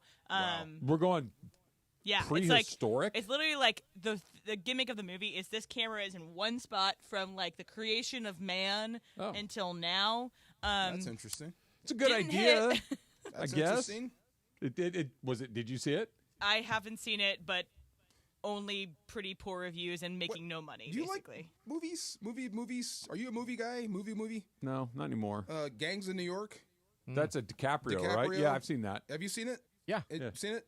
I haven't seen it yet. So. The end of that movie where they have the tombstones. Yeah. And then they show New York. Time lapse of that. Time lapse. It goes from that time to now. That always gets me. Yeah, that's good. Yeah, that's good. It always gets me there. Yeah. Movies. See, this Scorsese, is right? Scorsese. Yes. We've come full circle. Yeah. The reason that Forrest Gump doesn't work for me anymore is the same reason I don't go to any movies anymore. Too long? They're too long. Oh, okay. They're too long. Like movies should be an hour and 50 minutes. I'll give you 2 if you're really on fire. But once we get past the 2-hour mark, it's like you got to work on that bladder control. Let's go. It's not even that. I have to work on my mind control. True. Yeah. I get But you bored. can sit and watch football? No, not really. Can't watch an entire game sitting down? I got to move around. Oh, really? I got to get up. I got to turn the channel. I got to go see what else is on. I got to come back. I can spread out. I'm happy. Nope. Yeah. Nope. The only time I can watch one game is when I'm working. That's okay. it. Otherwise, bang, bang, bang, bang, That bang. game last night was fun. That was was okay. a fun game to watch. Yeah. Not that if was you're pretty Jake cool. Elliott, it wasn't. No, but I was trying to explain to my daughter about football, and it's weird. And her mind goes like in 8 different directions because she's 9. So I'm trying to explain to her 1st and 10 and what that means. Okay. You get 4 chances to get 10 yards to get a first down. So by the second quarter, she kind of got it. Okay. Then towards the end of the game, I was explaining to her and my wife about football strategy. I said, this is a bad place for Washington to be because Philadelphia is up by 2 scores and they have Saquon Barkley. Yeah. In the shadow of their own goal line. Right. So you know what's coming. Yep. 2 plays later, boom, he's in the end zone. Dude. Yeah, he was right. That's what scared me about last night. It wasn't Washington's descent. It was Philly's ascent. I think it's both. Scary. I think it's both. There was a good news, bad news situation. If looking at it through a Rams-colored lens. Yeah. The good news is Washington looks like they might be coming back to earth a little bit. Back-to-back losses. And that's cool. They might help you for the playoffs. It might help you for the playoffs. But Philly is looming for you on Sunday night, a week from So my wife Sunday. was like, I'm like, that dude is scary. She's like, why is he so scary? I'm like, he's 235 pounds and fast. And it's cold outside. Yeah. You don't want to hit that guy. No. That's what I'm saying. So, yeah, if Philly starts to look like that, you may have problems. Something very rare happened in that game last night with Elliott. I don't experience empathy for professional athletes very often, and I had a little bit of empathy for him. The place kicker. Just because it's one of those, you could tell, it's almost like an existential dread, like, did I forget how to do this? Like, why is the ball not going where I thought it was going to go? Okay, so I've been there, sort of, right? You think you're doing everything possible. Like, you've worked on it. I'm ready, mentally ready to go, but it's just not going in, and it's just not working. You start to question God. Like, yes, that's what I'm talking about. Why are about. you doing this to me? Right. What happened? Right. What changed in the I used to be able to do this thing, not even really think about it. Yeah. Snap, hold, kick, good, move on. Right? And you just I've done this a million times. I've done it my whole life. And then you miss one, you're like, okay, not whatever. Sometimes you're going to miss. And then you make the next one and you just keep it moving. You miss another one. And it's like, hey, what's going on? Should I try to do this with my hip? Am I doing this? Right. And then you start thinking about things that you've never thought about before. You miss another one. And now you are officially blank. You're fried. And it's funny. Sometimes all you can do is laugh. Because, like, oh, my God, I can't believe this is happening. But then they catch you laughing. And it's like, what's funny about this? Nothing, but it's just weird. I'm doing everything right, and it's not going in. Your brother, Mario, will appreciate this. Yes. Okay, you're not a golfer, but it reminded me of golf a little bit, where something that is relatively easy, that you have done over and over and over again, 2-foot putt, right? Yeah. Here to here. You have this putt 100 times. You're going to make it 96 times, right? It's an easy putt. Just knock it in the hole. Except for when you miss one, and then you miss, and then you miss a second one, and it's like, wait, what am I doing? Are my feet in the wrong spot? Is the blade open? What do you do? Do you take it back to square one? You try, and then when that doesn't work, and now all of a sudden it's, I forgot how to do this, and you start doing all sorts of weird stuff, and the hole feels like it gets to be the size of a quarter, and the ball can't even fit in it anymore. Oh, yeah. That you can't do it, and that's what I felt that dude was going through last night. This sense of the thing that's been easy my entire life is now virtually impossible, and I don't know how to fix it. No doubt. I don't know why he missed. I don't know if he's over-kicking, under-kicking, or something's wrong with the hold. Anything could happen with those guys, but I have heard from other people, and I've had that experience. Big Bob Sapp. You've heard of Big Bob? Okay, so Bob is 370 pounds, went into the fight business. So whenever he would touch you with a right hand, you'd fall. And then he said there was a time when he would hit people as hard as he could, and they were still there. And he didn't know what to do or how to react to it. Like, I'm doing everything right. Yeah. Why isn't it happening for me? And it gets in your kitchen. Same thing with that kid last night. It gets in your kitchen, but the only way out of it is to keep kicking. I know. That's the only way out of it. But here's you ready for the worst part of all? Sometimes it never comes back. He almost missed 4. I know. Yeah. Like Brett Maher with the Cowboys, they missed 5 PATs in a row. There are endless amounts of golf stories of guys that were pros, DeMarco. Yeah. Pros that all of a sudden they can't play anymore. Yeah. Like it's gone, and it doesn't happen slowly. It's like, it's gone. Right. And wait, okay, it'll come back. No, it won't. There was a guy that was in St. Louis, Josh Brown. Yeah. He had like a little cold streak, and like what was going on in your head. He said he would see his wife's face right before his foot made contact with the ball. Like it was just a flash of his wife's face, and then he would kick. Weird, right? Strange. He couldn't clear his head. That was the problem. What did Kobe Turner say to you? What? About having a clear mind? A clear mind. Yeah, I need a clear mind to kick. Clear mind. But he was like, I could see my wife's face right before impact, and it would just throw me off. No. Weird. It was a weird deal. And to your point, the Eagles are coming to town a week from Sunday Night Football. We got 17, the 24th. You know who I'm sick of, by the way? That's going to be a lot. That is a big ask in that game. You know who I'm sick of, by the way? Big Dom. Yeah. Stop getting on camera, man. Yeah, I'm with you on that. Big Dom. Yeah. Look, I never like guys that are all of a sudden omnipresent when you really didn't do anything. Yes. You know who should be on TV last night? The coach, the players? Yes. Saquon Barkley, Jalen Hurts. The coach and the players. That's it. That's who should be on TV. Right. The guys that are making Nick Sirianni should be on TV. Maybe an OC. Dan Quinn should be on TV. Yeah, maybe an Jalen OC. Hurts, an OC. The officials. When Jake Elliott misses all those kicks. Show the special teams coach. That's fine. Like, hey, let's talk about these moments.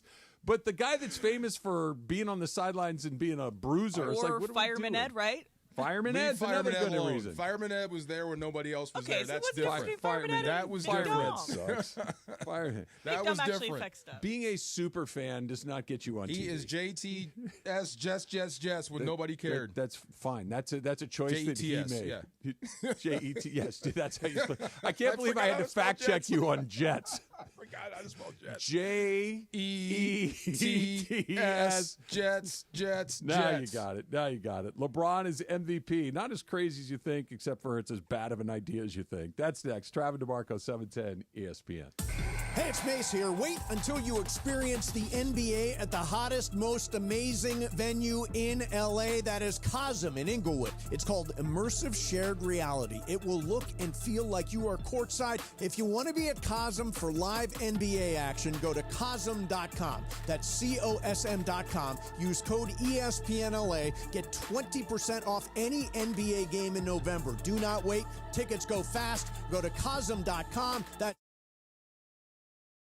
Hey football fans, there is nothing sweeter than a cold glass of Stella Rosa and watching your team compete. But Stella Rosa wants to make it even sweeter and hook you up with the chance to win an experience to the biggest game of the college football season. You could win 2 tickets to the game, airfare, and a hotel for you and a friend. Head over to ESPNLADreamTicket.com to enter the Dream Ticket Sweepstakes presented by Stella Rosa, America's favorite semi-sweet, semi-sparkling wine. Please celebrate responsibly. Must be 21 or older to enter.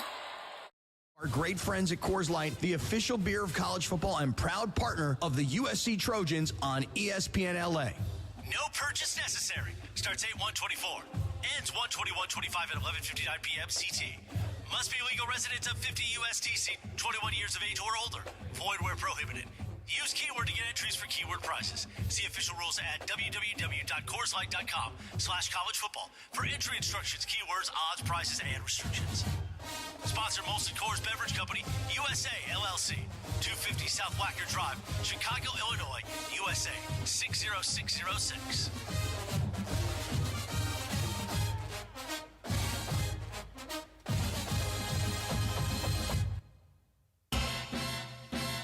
Happy anniversary to you.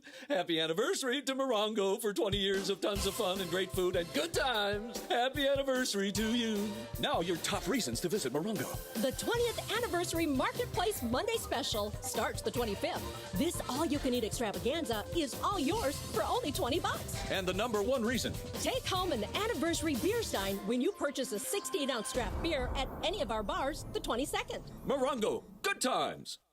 Black Friday savings start now at Cardinale Way Hyundai. These are brand new 2025 Hyundai Tucson Hybrid SEO convenience for just $369 a month for 36 months. Plus, enjoy peace of mind driving with America's best warranty. Cardinale Way Hyundai just off the 91 freeway or at CardinaleWayHyundai.com. $369 a month for 36 months with $39.99 due at signing. Includes 10,000 miles per year, plus tax, license, and fees. Offer available to well-qualified buyers only. Subject to HMF credit approval. Expires 12/2/24. Score a win with Amazon Pickup, the MVP of package pickup options.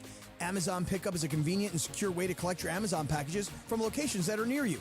Choose an Amazon locker or counter. Whether you're hustling between home, work, or your usual game day spots, grab your packages on your schedule. Amazon Pickup is the worry-free option for the times when home delivery isn't ideal. To find your nearest Amazon Pickup location, go to Amazon.com/PickupMVP. That's Amazon.com/PickupMVP.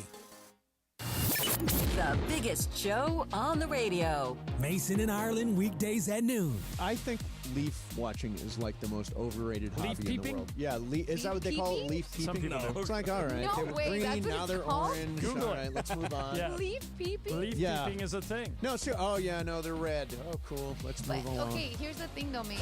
We don't have those season changes. Yes. Laura, leaf peeping is an informal term in the United States and Canada for the activity which people travel to view and photograph the fall foliage in areas. Okay, imagine saying, hey babe, I want to go leaf peeping with you. Yeah, by the way, Right. Laura, I know you're curious, so I'll tell you. When is peeping season? Probably October, November? September through December each year. Yeah. So magical. Laura, I'm from back there. It's a stupid hobby. Oh, the leaves are turning. Find Let's a go drive park in the middle of to nowhere. leaf. Steve Mason and John Ireland, today at noon. Mason and Ireland on 710 ESPN. FX's grotesquerie. This killer is someone who knows anatomy. From executive producer Ryan Murphy. Detective, you have an entire family murdered. Niecy Nash Betts. The monster is out here. Courtney B. Vance. God knows what darkness we let in. And Travis Kelsey. There's no future after this. FX's grotesquerie. All new Wednesdays on FX. Stream on Hulu.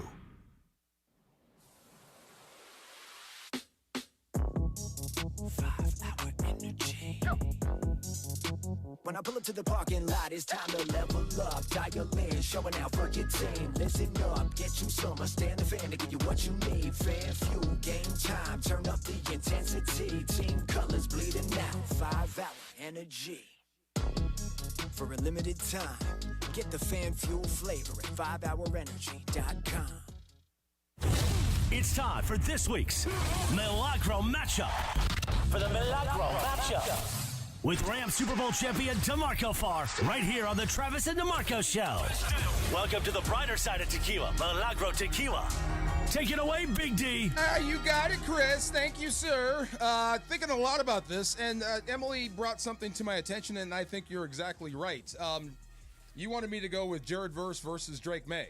Yeah. I think that is a fantastic matchup. I really do. I think that could tell the story of the ball game. The pressure that Jared Verse provides the Rams, the pressure he puts on Drake May, the more pressure you put on him, the more he throws it to you. So that could decide the game. But the only problem is, the reason I paused on that is because I think the game is actually going the other way. New England's defense is sneaky and underrated. 9 sacks last week versus Chicago. Wow. Now, I know Caleb Williams gave them a bunch, but he held Chicago. They held Chicago to 3 points. 3 points, yeah. 3 points last week. And their DC is a guy named DeMarcus Covington. I know a little bit about him. I know he comes from that East Coast defensive philosophy. He's What does that mean? Former receiver. He likes to put pressure on you from exotic spots. Okay. So it's not your traditional 3-4 or 4-3. It's weird stuff that comes at you from all angles. Okay. So if I'm him, I would throw everything I got at the Rams O-line based on what they heck did yeah. versus Miami. Absolutely. So I'm going to go ahead with the Milagro matchup of the week. I'll say Pat's defensive coordinator, DeMarcus Covington, versus Rams O-line coach Ryan Wendell. You have got to be prepared. You've got to have your guys prepared. You can't have any more my bads, my bust, my anything. You've got to keep people off Matthew Stafford so he can deliver the football. And you asked me, how do you control guys knocking the ball down at the line of scrimmage? Chop them. Yeah, hit them below the belt. Can you still do that? Absolutely you can. You're taught to. Okay. When a defender goes up with his hands up to block a pass down, you are taught to shoot your hands right towards the midsection. That'll bring those hands down. So those batted passes are also on the offensive line. So my matchup of the week is their O-line versus the Rams O-line versus their defense, their opportunistic defense, and boil it down more, defensive coordinator DeMarcus Covington versus Ryan Wendell, Rams O-line coach. All right, take a sip of sunshine this season with Milagro Tequila. Made from 100% blue agave, crafted for bite flavor, exceptional smoothness. Milagro is your favorite retailer in stores and online right now. Welcome to the brighter side of tequila. Milagro Tequila. Please enjoy responsibly. That's this week's Milagro matchup.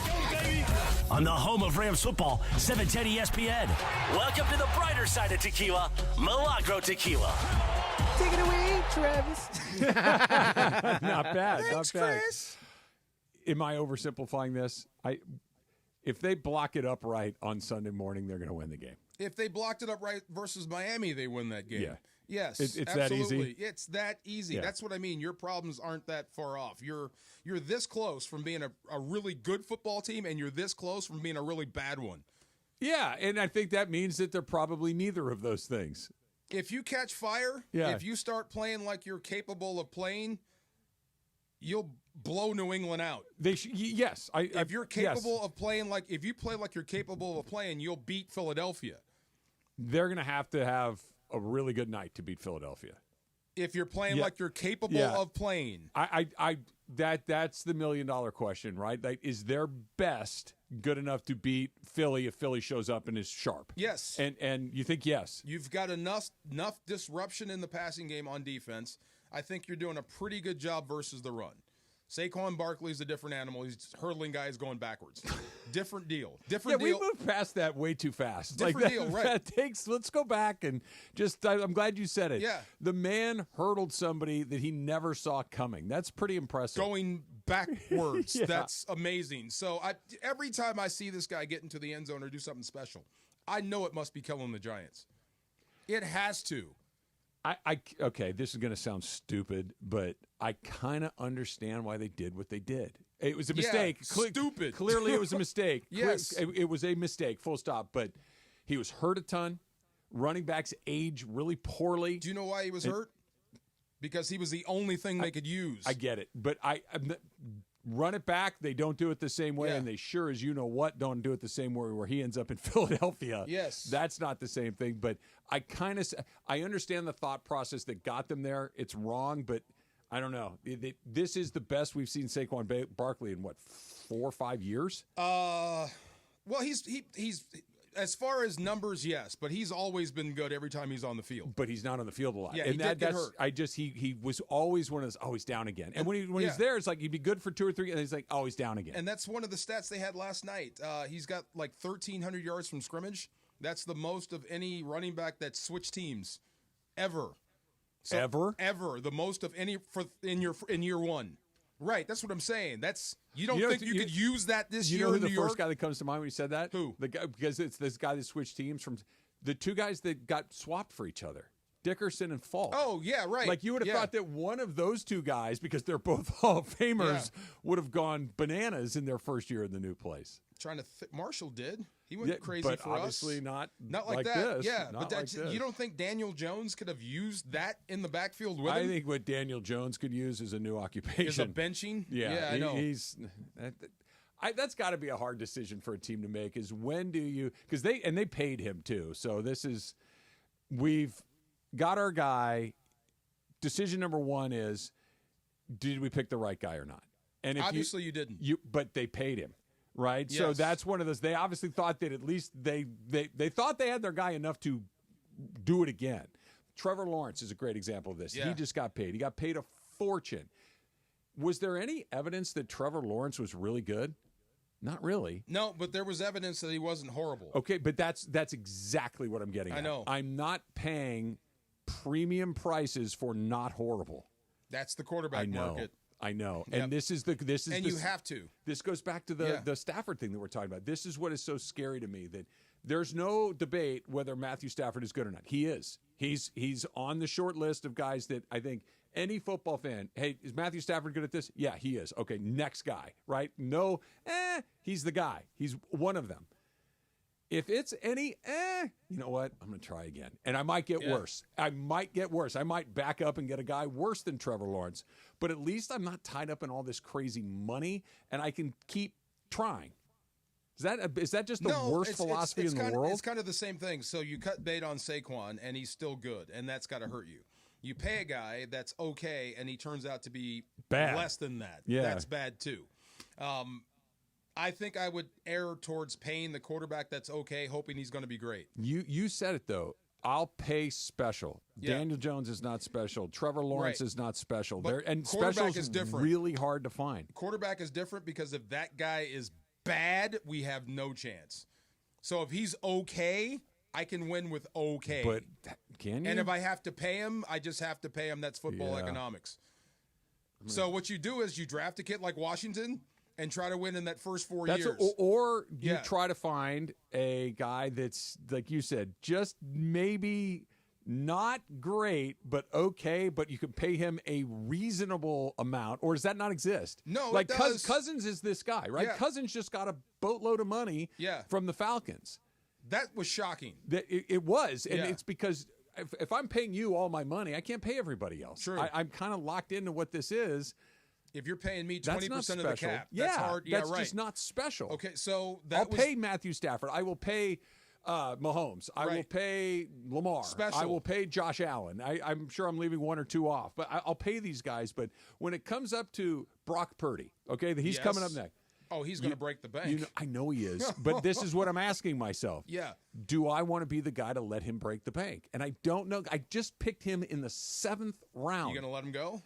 Maybe. If the price is $45 million a year, maybe. So it's worse than Saquon Barkley. There's a shelf life there. If you let Purdy go, I'm not going to pay him. I don't want to overpay you. I want to pay you what you're worth, which was way under market value. Right. And you let him walk. Right. To your division rival. There's risk. And he goes to the Pro Bowl, the Super Bowl. You know what I'm Bowl. doing? I'm bringing John Lynch in. I'm bringing Kyle Shanahan in. I'm bringing in my scout and go, guys, you found Brock Purdy in the 7th round. Can you find me another one of these? You know what I would say? No. Okay, but if the answer is no, I can't. We got lucky. With him. Yes. Then I guess you got to pay him. But if it's if you give me a couple bites at the apple, I could probably find you another guy that's good enough. I might try it. Okay, I'm right there with you. Yeah. If you could. Now, it could be a disaster. You could end up with a string of bums. And that's the problem, because you'll get fired, right? I get it. I only get one bum. Maybe I get a second chance to draft the bum. Maybe, yes. But the guy you mentioned, the mid-level guy, is actually a guy like Sam Darnold. Ooh. Right. That's the mid-level guys you get. Yeah, I don't like that. Well, or you overpay for a Trevor Lawrence, a Brock Purdy, or you go with the mid-level market. I don't like any of these. Matthew Stafford, you're coming back. I've decided. He's coming back. We're going to do it. Factor cap is fact. He's coming back. That's Trav and DeMarco, 710 ESPN. Here's a fact. Rotolo Chevrolet will give you the most unbelievable customer service experience of your life. You've been to places that have good customer service. You're right. You're like restaurants, other businesses. You're like, oh, they're great. Rotolo takes it to a whole nother level. That's why they've won Dealer of the Year 13 years in a row. From the moment you show up, you're going to feel like this is exactly what Travis was saying. This is exactly why Mike Capozio is dancing on TV. This is why you can't turn on a game and not see everybody talking about Rotolo Chevrolet, because they take care of their customers. Great selection, great pricing, sure, they've got that. But the customer service only at Rotolo. From the very top in Mike Capozio to everybody that's at the store, they're going to take care of you. Courteous, transparent, upfront. You're going to be thrilled with your purchase from Rotolo Chevrolet. I know I've bought cars from them. I'm driving the Silverado from them. They take care of people. So if you're near Fontana, right off the 210 freeway, Sierra Avenue exit, go in and see for yourself. If you're not near Fontana, go online, RotoloChevy.com, ROTOLO, RotoloChevy.com, and tell them that Travis sent you. You never have to miss a moment of LA's mega sports station. Get the all-new ESPN LA app. Just search ESPN LA in your App Store or Google Play. Download, tap, and bam! You got 710 ESPN in the palm of your hand. Lowe's knows you want to get even more value for the holiday. That's why as a MyLowe's Rewards member, you get new member deals on holiday decor, tools, and more. And you earn points when you shop. More points equal more rewards to help you save on holiday and more. Not a member? Join for free today at Lowe's.com/MyLowe'sRewards, because Lowe's knows deals. Program subject to terms and conditions. Points are awarded on eligible purchases. See Lowe's.com/terms for full details. Subject to change. You ever try fixing your car and realize you're missing that one part? Yeah, been there. That's why eBay's my go-to. They've got millions of parts, guaranteed to fit. I'm talking brake pads for when yours have seen one too many miles of stop and go. Oil filters, because you don't mess around with your engine care. Even got this cold air intake on my watch list. I might just go for it. To keep the ride cool and your DIY streak high. Find all the parts you need at prices you'll love. Guaranteed to fit every time. eBay. Things, people, love. Eligible items only. Exclusions apply. When pain keeps you from doing what you love, Hoag Orthopedic Institute gets you back to you. We are ranked number 18 in the nation and number 1 in Orange County for orthopedic and spine care by U.S. News & World Report. From the surf to the green, our world-class doctors are there, which is why more Californians choose Hoag Orthopedic Institute for orthopedic and spine care more than any other hospital. At Hoag Orthopedic Institute, there is no one better at getting you back to you. Proudly founded by premier physicians in partnership with Hoag. Learn more at HoagOrthopedicInstitute.com. Hey guys, it's Sedano. At Los Angeles International Airport, changes are arriving daily to help reduce traffic, save travelers time, and transform the travel experience. The LAX Economy parking structure is now open with thousands of smart parking spaces, as well as hundreds of EV charging stations. Modernized terminals have biometric gates for faster boarding, and in the future, the People Mover train will connect travelers to LA Metro. For more information, go to their website, flylax.com/transforming-LAX. That's flylax.com/transforming-LAX. Still getting around to that fix on your car?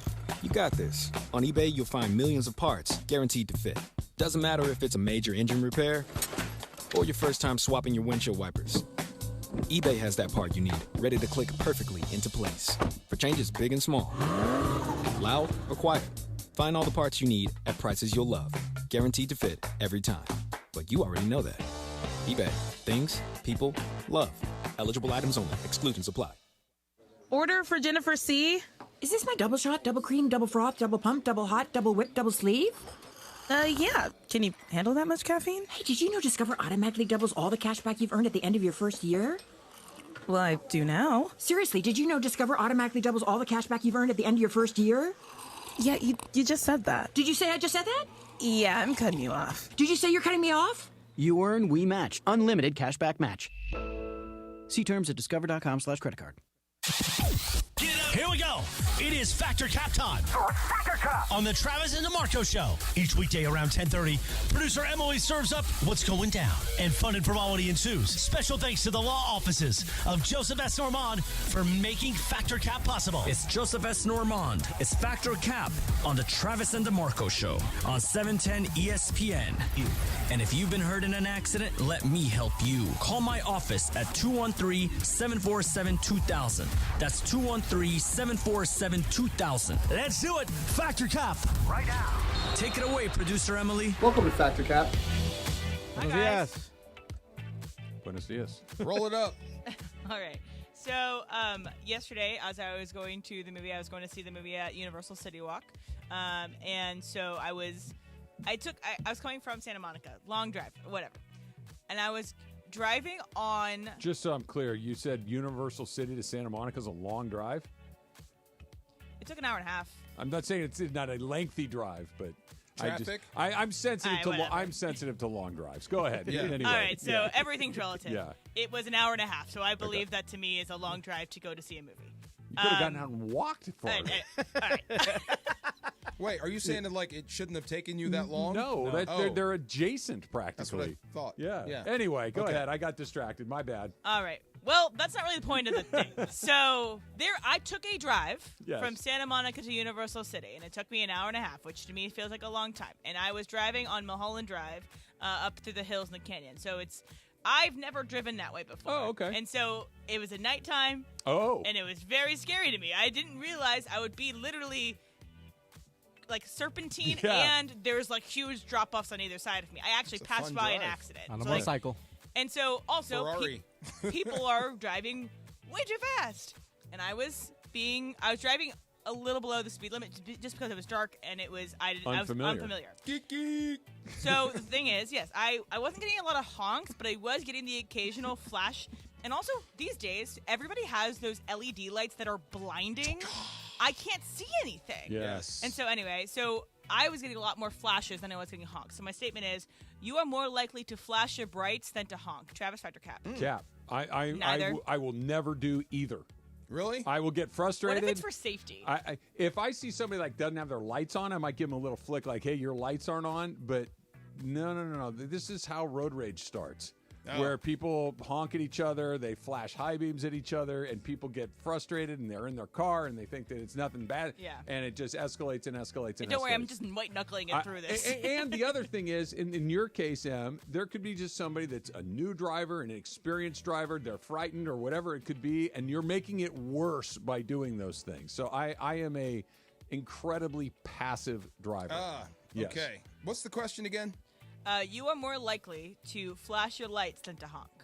Patrick. Oh, that's Cap. I won't. I would use my horn, and only if somebody did something stupid like stop where you shouldn't stop. Yeah, like move along. So if somebody is slow, though, not slow, but just you come to a dead stop to let somebody out. Yeah, in the middle of the road. Right. And that's unsafe. I'll give you some. Yeah, Yes. or like if you're weaving and you're obviously on the phone or you may be drunk, I may flash you. Yeah. Hey, I'm behind you. Wake up. Yeah. But not to be like to start road rage. All right, Jorge? No, I tend to flash more than honk. But if I honk, I barely touch it, so it can beep. Yep, barely makes any noise. So I rather flash you. I want to get like a boat horn to Marco. Go ahead. And I already anticipate every one of my tweets being like, "This little long drive." I don't care. Yeah, it's a long drive to me, and it took me a long time. Sometimes Uber drivers, they think they own the road. Like you just can't stop there to let somebody out. I'm with you. Yeah, I'm with you. That, by the way, is a road. If you're unfamiliar with the Mulholland Drive, that is a very twisty, windy road at night that can be intimidating. And it's not well lit. It's not. I don't think it's fun at all. Oh, I'm sorry. I love it. You should do it honestly in the daytime. Yes. Yes, and it's you'll beautiful. you'll get a sense of it. You get a view of both sides of the valley. It's great. Go rent a car. Yeah, a fast one, and go have some fun. Yeah, because I passed by someone. Had an accident. Anyway, so also lesson on the broadcast for Thursday Night Football. They said that Dan Quinn had the whole week was Shark Week. You had to keep moving forward. You got to, feast on this week. And driving up these guys, they were like watching Shark Week stuff. They were watching, anything having to do with sharks. And it apparently worked on some of the guys. Not enough to win the game, but worked. So my statement is, this would work on you. Saying, it's Shark Week, get out there. Oh, it would work on you. DeMarco Patrick. Oh, yeah, I'd be all in on Shark Week. Oh, yeah, I get it. We're hunting. What type of shark would you be? Great white. We're hunting. Yeah, top of the food chain. Apex predator. Big time. We're coming. Do you know that Dan Quinn was the reason I retired? Really? When I was with the 49ers. Tell me more. He was the D-line coach. Okay. Mora was the coordinator. Yeah. And they were running between drills. Yeah. And I couldn't keep up with them. Oh. Dan Quinn, the D-line coach, smoked me to the next drill. I'm like, yeah, it's about time to stop. That's a tell. I can't beat the coach. It's time to stop. Yeah. Okay. All right, Travis? No, Cap. It would not work on me. That stuff is... It's not my stuff. Yeah. It's not my stuff. Shark? No, it's not Shark Week. It's you know what it is? What? It's the second week of November. Oh my God! Like We're playing. What happened, man? No, it'd be one of these things. Who do you want me to block? Him? Okay. It's Shark Week. No, it's we not. got to go Not after for him. me. It's not. We're I'm going sharks. I'm here. No, Blood. We go. We hunt I in understand. schools. And no? my thing would be, I understand the metaphor, Coach. I got it, but no, thank you. All right, Jorge. I'm with Travis. That stuff doesn't work. Maybe music. Listening, Music driving gets you in, going. yeah, Sure. music Sure. driving in or whatever. But yeah, watching stuff and Shark Week and what. Yeah, sorry. What's wrong with you guys? No, nothing. It's just Come not. on. You know, that doesn't It's do anything it's for a me. group thing. We're all sharks sorry. this week. Yeah. Not all of us. Go for it, bro. Go for a white shark. What was the Boston Red Sox? Cowboy up. They all thought they were Cowboys. They won a World Series with it. Wouldn't have No, worked on me.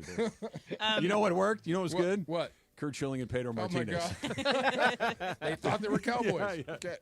All right, so I started watching the Peacock documentary called Anatomy of Lies, where this woman was a writer for Grey's Anatomy, a prolific writer for Grey's Anatomy. She wrote a lot of these huge episodes that were really Is that emotional. still on? Yes, that were really emotional and like Long. all those episodes. You're like, that really got me. Likely that this woman wrote it, but apparently she was cast on the show because she was dealing with cancer. And that she was going through this, so like, hey, let's have somebody who's dealing with our medical system, writing for the show, is also a talented writer. Turns out, she allegedly did not have cancer. Oh no! And she was lying to everybody in her life, lying to all the people that she loved, lying to these people in general. So it just baffles me to see somebody be that like pathological of a liar. So my statement is, you have run into a pathological liar in your life. Jeez. Jorge Factor Cap. Yes. Okay, so this guy had an RV, right?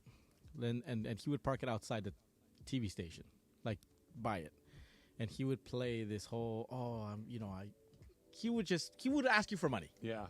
But then later on, somebody said, dude, he just parks this thing here and then goes home like, in the middle of the night. Like it was one of those things where like, yeah, you would feel for the guy, but all he wanted to get from you was money, and he used the RV as his way to kind of trick you that he doesn't have a home. Travis? Yeah. Fact. I mean, I would be surprised if any of us haven't run into one or more of those people at some point where we almost work in radio. Yeah, Did almost you believe them at some point? No. Well, maybe at the beginning there's one or two. Yeah. It's like, oh, that's kind of weird. But then you just very quickly realize that there's these fantastical stories that just aren't true. And this is where you and I are very different, DeMarco. Yeah. We're similar in a lot of ways, but you have to prove to me that you're telling the truth. Oh. I'm not going to assume you're telling me the truth at the beginning. You have to earn my trust. You don't have it to lose it. You don't have it. You have to earn it. So I'm coming at it from You that start angle. at zero, they have to go up. Yes. Marco? That's crazy. I believe everybody. Yeah, Yeah. I do guess not. I do. I You believed your guy that was lost in Thailand. believed him. I did. I thought it was him. I thought it was doing good business. Have I like a pathological lie? Yeah, I did. Yeah, absolutely. We all know him too. We all know the guy. Don't say it. Just, I'm not going to, but we all know who it is. Yeah, absolutely. Oh my God. All right, so one last one for you Bro, guys. it's so obvious. Really? Not to everybody. Oh my gosh. So when I was on Game of Games with Mason Ireland on Monday, they asked me this question, and it's funny because it kind of was apropos. But they asked, it's like, would you care if a guy is unemployed? Like, would you date a guy who's unemployed, or just like doesn't want to be employed, is happily unemployed, not having? And I was like, I don't know, but I'm in a situation which that's not the issue. It's just that I've gone on a couple dates with this guy who is he's nice, but he also doesn't have a quote unquote big guy job. Yep. It's like you're in this spot. It's not a permanent spot, but pays the bills, gets the job done, but not like ambitious. And at this point, I don't really care. I am at this point not marrying this person. I enjoy spending time with this person. Who cares? So my statement is, early in a courtship, it matters where somebody works. Oh, early in the courtship. Yeah, so first 2 months of seeing somebody, it matters where they works. Jorge Factor Cap. No, and Brenda's a perfect example of this. When I met her, I was somewhat working at Denny's. I wasn't, and 13 years later, I'm the one making her moonzor my ham, homeboy. You gonna knock out a super bird? Hey, super bird, grand slam. You mean that in the want, PG way, right? Yeah, Okay, of course, just making dog. sure. Come on, man. Just saying. I think there's a difference between like not having the job you want right now and not having any ambition. I think there's a difference between those two. But then I set out my plan. Like, look, this is just the thing to get by, and then eventually I'm gonna go A, B, C, and D, and hopefully it has been like that. So, Travis, ask me the question again. Early in a courtship, it matters where someone works. I think cap, but there's a million factors. It matters where I work, where it matters where they work. Like if I'm just getting started and we're both just getting started, it doesn't matter at all.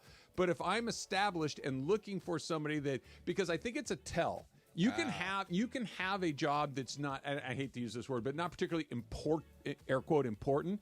But if that's what you want to do, great. And if you want to use that to get to this, to this, to this, you have a plan in life, I think it speaks to... And it matters how old you are and how old they are. 100%. All of this is true. But if it's just one of these, man, I don't really care where I work. It's that is a head for the hills kind of thing. So it doesn't if we're both kind of getting started. But I need you to be a little ambitious in your life. I need you to care about how you're spending your days. DeMarco? Early in the courtship doesn't matter at all. Yeah. If I'm starting to think about a future with you, then that comes in to play. But if it's just early in the ball game, we're just trying to hit singles. Like for instance, if you're in the NFL, okay, you're comfortably established in the NFL, and you meet somebody and they work the drive-through window at Wendy's, you're cool.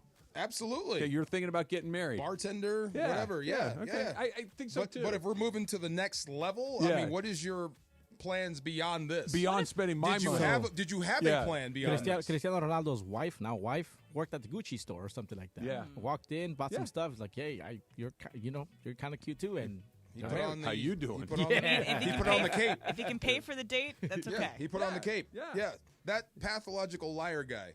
When they offer you the excuse before you know what the question is. Yeah. Look, we've all got them. We've all got them. Factor Caps brought to you by Joseph S. Normand. You got a lot of choices in your legal team, but family always comes first with Joe. 213-747-2000. That's the law offices of Joseph S. Normand.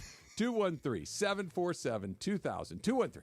213-747-2000 or visit normandlegal.com. We're doing it. I've teased it a couple of times. I promise. We're talking LeBron is the MVP. That's next. Travis DeMarco, 710 ESPN.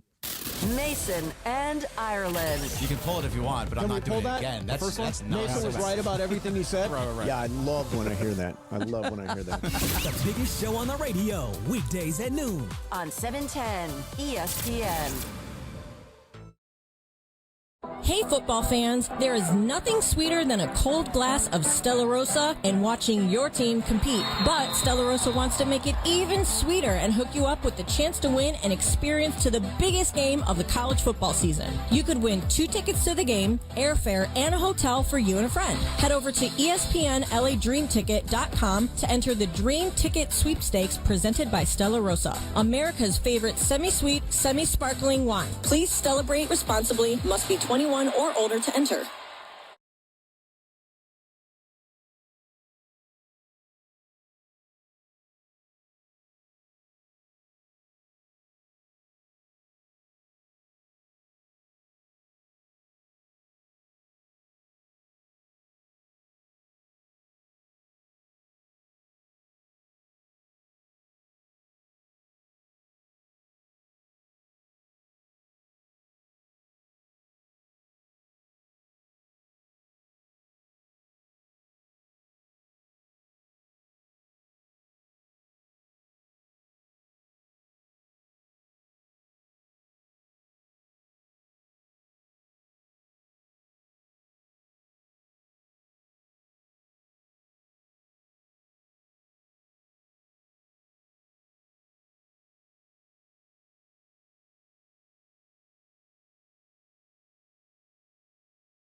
ESPN LA and Beverly Hills Orthodontics are teaming up this fall because we want to know who's smiling in SoCal. Go to ESPNLA.com and nominate who you think is making LA a better place. This can be a mentor, a teacher, a coach, a good Samaritan, a youngster who brightens your day. Tell us who's smiling and you could win some awesome prizes like sweet tickets from ESPN LA, Sonic Care electric toothbrushes, whitening treatment, and a grand prize of Invisalign from Beverly Hills Ortho. Enter now at ESPNLA.com and remember, you're always smiling at Beverly Hills Orthodontics. Hey, it's Mace here. Wait until you experience the NBA at the hottest, most amazing venue in LA. That is Cosm in Inglewood. It's called Immersive Shared Reality. It will look and feel like you are courtside. If you want to be at Cosm for live NBA action, go to Cosm.com. That's COSM.com. Use code ESPNLA. Get 20% off any NBA game in November. Do not wait. Tickets go fast. Go to Cosm.com. That's COSM.com. Last year's RV trip, we met a couple with the same bumper sticker. What are the odds? Your cousin isn't a good storyteller. He was a podiatrist, or was it a pharmacist? You don't say. Oh, I can't remember. But she owns an RV protected by Progressive, and you don't. So until you get your own RV, her stories are the most interesting stories you've ever heard. Wow, interesting. And when you do get your own RV, save money by bundling it with your home, auto, or other vehicles with Progressive. Oh, anesthesiologist. He was an anesthesiologist. Progressive Casualty Insurance Company, affiliates, and other insurers. Not available in all states. Paul's new drone startup just lost its most genius computer scientist. We just lost our best genius to some new genius who's got a genius new idea. I'm going to have to find a new genius, or two half geniuses, and fast. He needs a computer scientist that can keep his startup from falling down. I need Indeed. Indeed you do. When you sponsor a job on Indeed, it's easier for talented candidates to find it, which makes it easier for you to hire them. Visit Indeed.com/credit and get $75 towards your first sponsored job. Terms and conditions apply. This is the Travis and DeMarco Show. Now weekdays 9 a.m. to noon on LA's mega sports station. 710 ESPN.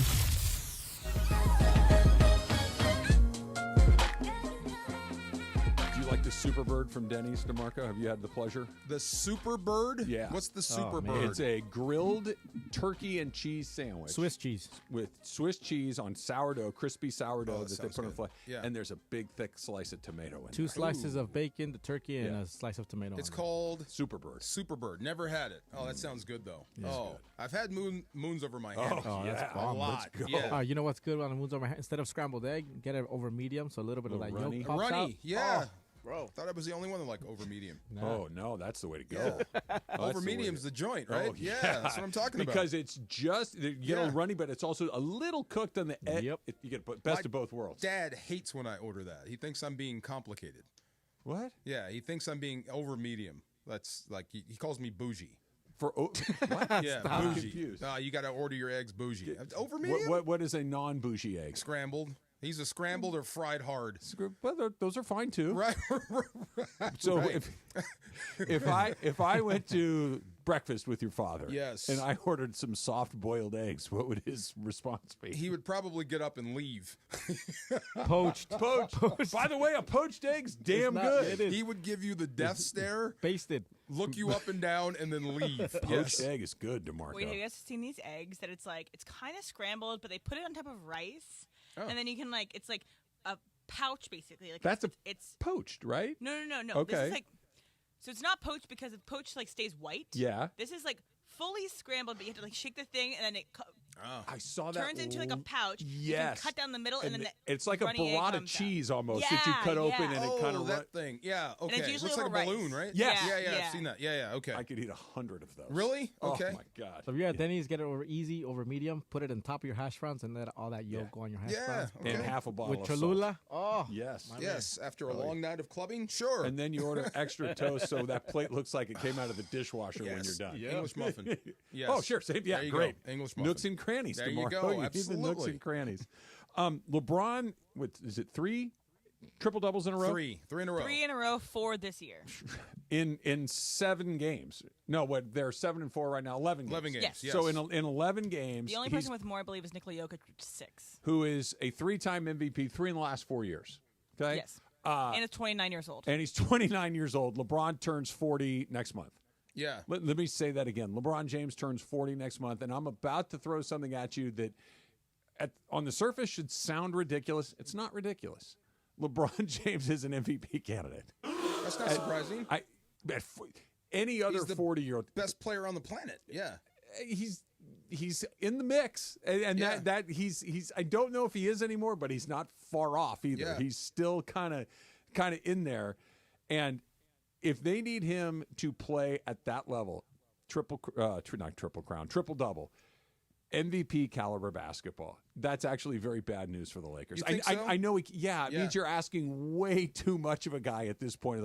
If Anthony Davis is at that MVP level, all is right with the world, right? He's young enough, he's strong enough, he's fit enough, he's got enough tread on the tires left. You can go at Anthony Davis and just keep stacking work on him, and I think he can tolerate it. With LeBron, as great as he is, as durable as he is, as fit as he is, if you're asking him to play MVP type of basketball for 4.5, 5 months, that ends. It might end with an MVP, but I don't know if it ends with him taking the Lakers where we're all hoping they go. How do you think the record would be if he does, like if he is in the MVP category? Are they winning? Are they losing games? They win more than they lose, but they're not like a top seed. If he's at MVP and Anthony Davis doesn't, if they're both like, let's say 1 and 3 in the MVP voting, they got to be better than the play-in. They got to be better than the 5 seed. If both of these guys are playing at MVP level, if they both, but you're still going to need more from a third person, right? If they're not, then fire everybody. You are bad. If you've got 2 MVP candidates and you're still in the play-in, the rest of you guys suck. It's official. I could care less what you think of yourself. They both weren't top 5 MVP candidates last year, but they both were the best versions of their current selves. Top 15, but you're talking MVP. Yeah, no, I understand. That's another bump up. I get that, but I don't think the Laker ceiling needs to go higher. I think the Laker floor needs to come up. I think where they are going to get improvement is not by, hey, we need more from Anthony Davis. We need more from LeBron James. It's, I need more from Reeves. I need more from Russell, Rui, and get Vanderbilt back. And Gabe Vincent, let's find that guy that we saw in Miami and have him be more of a regular presence with the Lakers. Dalton Connect needs to get better and better and better. Yes. Consistency. Yes. That floor needs to come up. The ceiling doesn't need to get raised. I read some Dave McMenamin stuff because I like the guy. Yeah, I met him Dave's in here. He's a great guy. Yeah. And he wrote something I never really factored in until now. The Lakers roster is undesirable. Yeah. I never factored that in. Like, other teams don't want these guys. No. Well, that's how can that be? How can you be that bad behind LeBron and AD? You've watched them, right? Yes, I've watched them. But why aren't other teams saddled with these bad guys? Because your roster is undesirable? Well, okay, I'll try my best to answer the question. The reason is because they have been so, I think this is the right word, they've been so desperate to try and get LeBron what he needs. And this goes back to... They paid some of the wrong guys? They've just constantly trying to reconfigure it on the fly as opposed to try to build it from the ground up. The ground up is how you get a roster that is flexible, desirable, deep. They're constantly fiddling with the top, you're trading away picks. Yeah. You're not... And because the Lakers, the guys that they've drafted... more or less, they're picking the right guys. The guys they're drafting are pretty good players. Even guys that you're picking in the 20s and lower turn out to be pretty good NBA players. But you can't just constantly flip guys to try to serve LeBron. We only got 1 more year with LeBron, or 2 years with LeBron, or we only got so much extra. Yeah, I get it. But when you're constantly shuffling the top, the bottom gets worse and worse and worse, and that's why their roster is undesirable. They don't have a ton of guys that people want. I'd never heard that before. I mean, guys that teams just don't want, and to get other people, they're going to fleece you. I know you're a Warriors fan, right? You have to understand that. Well, I gave up my Warriordom. Okay, I'm not saying that. I gave up my Warriordom during Showtime. Who would the Lakers or who would the Warriors want on the Laker team that's not those two guys? No one. That's what I'm saying. Like you look at like if you're the Dallas Mavericks and you're looking at that Laker roster, who do you want? It's like the Nuggets. Maybe some expiring deals, but that's not because of the player. Right. Yeah, that's what I mean. It's not like, hey, if I can get my hand on those guys, and they did have guys like that. You know who were guys like that? Yeah. Alex Caruso, KCP. These were guys that are super useful in a variety of different players. KCP wins a title in Denver. He gets a big contract in Orlando. Alex Caruso plays pretty well in Chicago. He gets moved. Like, these are guys that move around because they're desirable, not just because they're cheap or unexpiring. They're useful players. I think you're going to have to make a deal no matter what. I think you're going to have to just eat the fact that they're going to fleece you, because this is a no-win. You're going to keep grinding your wheels or spinning your wheels on this. Really. This is the million-dollar question. Undesirable was so funny. No. Or trust that J.J. Redick is as good as advertised.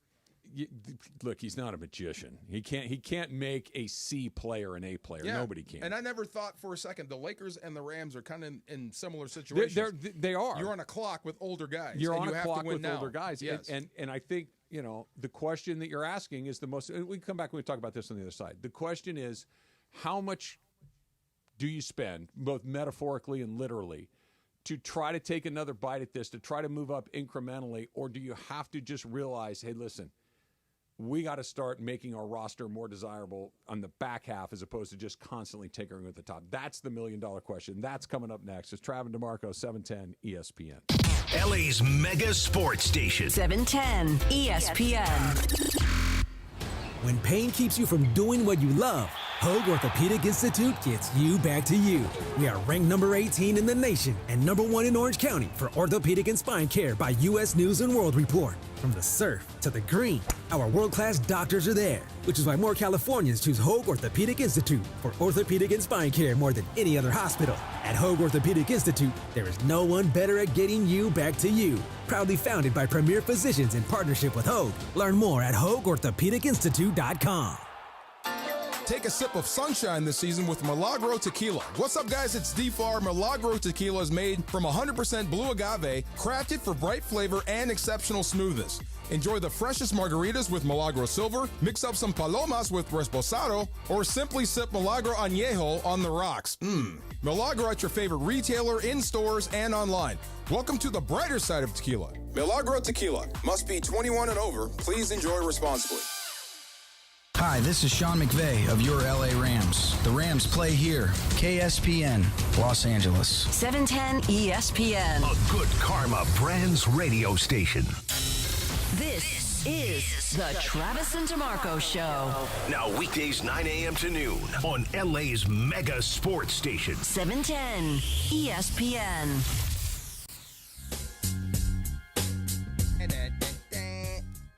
The whole song. In a driving rainstorm. Did it rain at your house last night? No, not this. When this album came out, this song, me and my best friend in Seattle were sitting at a blinking red light. Okay. And we sat waiting for this light to turn green for the entire album. And on this song is where I kind of woke up like, wait, this is a blinking red light. We can go. I know. Don't ask. So every time I hear the whole album. So an album, let's just round it off, is an hour? We were kicking it at an intersection. Oh, gosh. You did not sit at a blinking red light for an hour. The entire album. Probably should not have been driving. The entire album. I'm like, P, I don't think this light is turning green. Oh, it's blinking red. Let's go. I think this is one of those days that you wake up and say, I'm very lucky to be here. Yes. Yeah. I was just going to tell him to run the light because there was nobody out. Just run it. Wait, it's blinking red. Oh. So, Brenda's brother, you know when you're coming up to a stop sign, it says stop sign ahead. There's big letters on the road. Stop sign ahead, and then you get to the stop sign. He stopped where the first word of stop said. Like there's no sign there. It's just the word stop. He stops there, and I'm like, what happened? The stop sign is further ahead. Did he stop again at the stop sign? Yes. He's like that sometimes. Double stop. Yes. An hour? The whole album. That was a great album, though. It was. Yeah. It was a great album. So at first I'm thinking, you really like the music, and maybe you just kind of got caught. You lost in the melodies and the beat and all of this stuff. And then I'm like, nah, it's and an everything hour. else that's factored in there. We were, right I think there. everything else is a big part of it. All right. So you asked the question that I think is the question that Laker fans ask. I'm sure it's the question Rob Pelinka is asking. I'm sure it's the question that Jeannie Buss is asking. And maybe not like out loud publicly, right? But in the back of their mind, the question is, and this is not a criticism of LeBron James, because LeBron is still doing things that are just mind-bendingly incredible. But have my opportunities to realistically win a championship with LeBron James, are they in the rearview mirror? Or is there a tweak that I can do to give him a player or two that would give us one last really good shot at doing this? And if sure, there's a tweak. Okay, but put a pin in that. Yeah. Because if the answer is no, that I can make a move, I can trade a draft pick, right? I can get rid of D'Angelo Russell. I can get you to take a guy because I can incentivize you with draft picks. I can sweeten this deal. There are ways to make deals. But unless it's a deal to take me from where I am right now, which is kind of middle of the pack of the Western Conference, to the top of the pack, I'm just spending more money that I won't have to. And I'm not talking like money. I'm talking money, players, draft picks, all of these things, to move from 6th to 4th at a huge expense when I'm going to have to. 4th is my ceiling. That, I think, is the trickiest part of where they are with LeBron James, is where are we in this arc of, is he still good? Of course he is. Is he good enough to be the best player on a championship team? Probably. How much does seeding matter to you?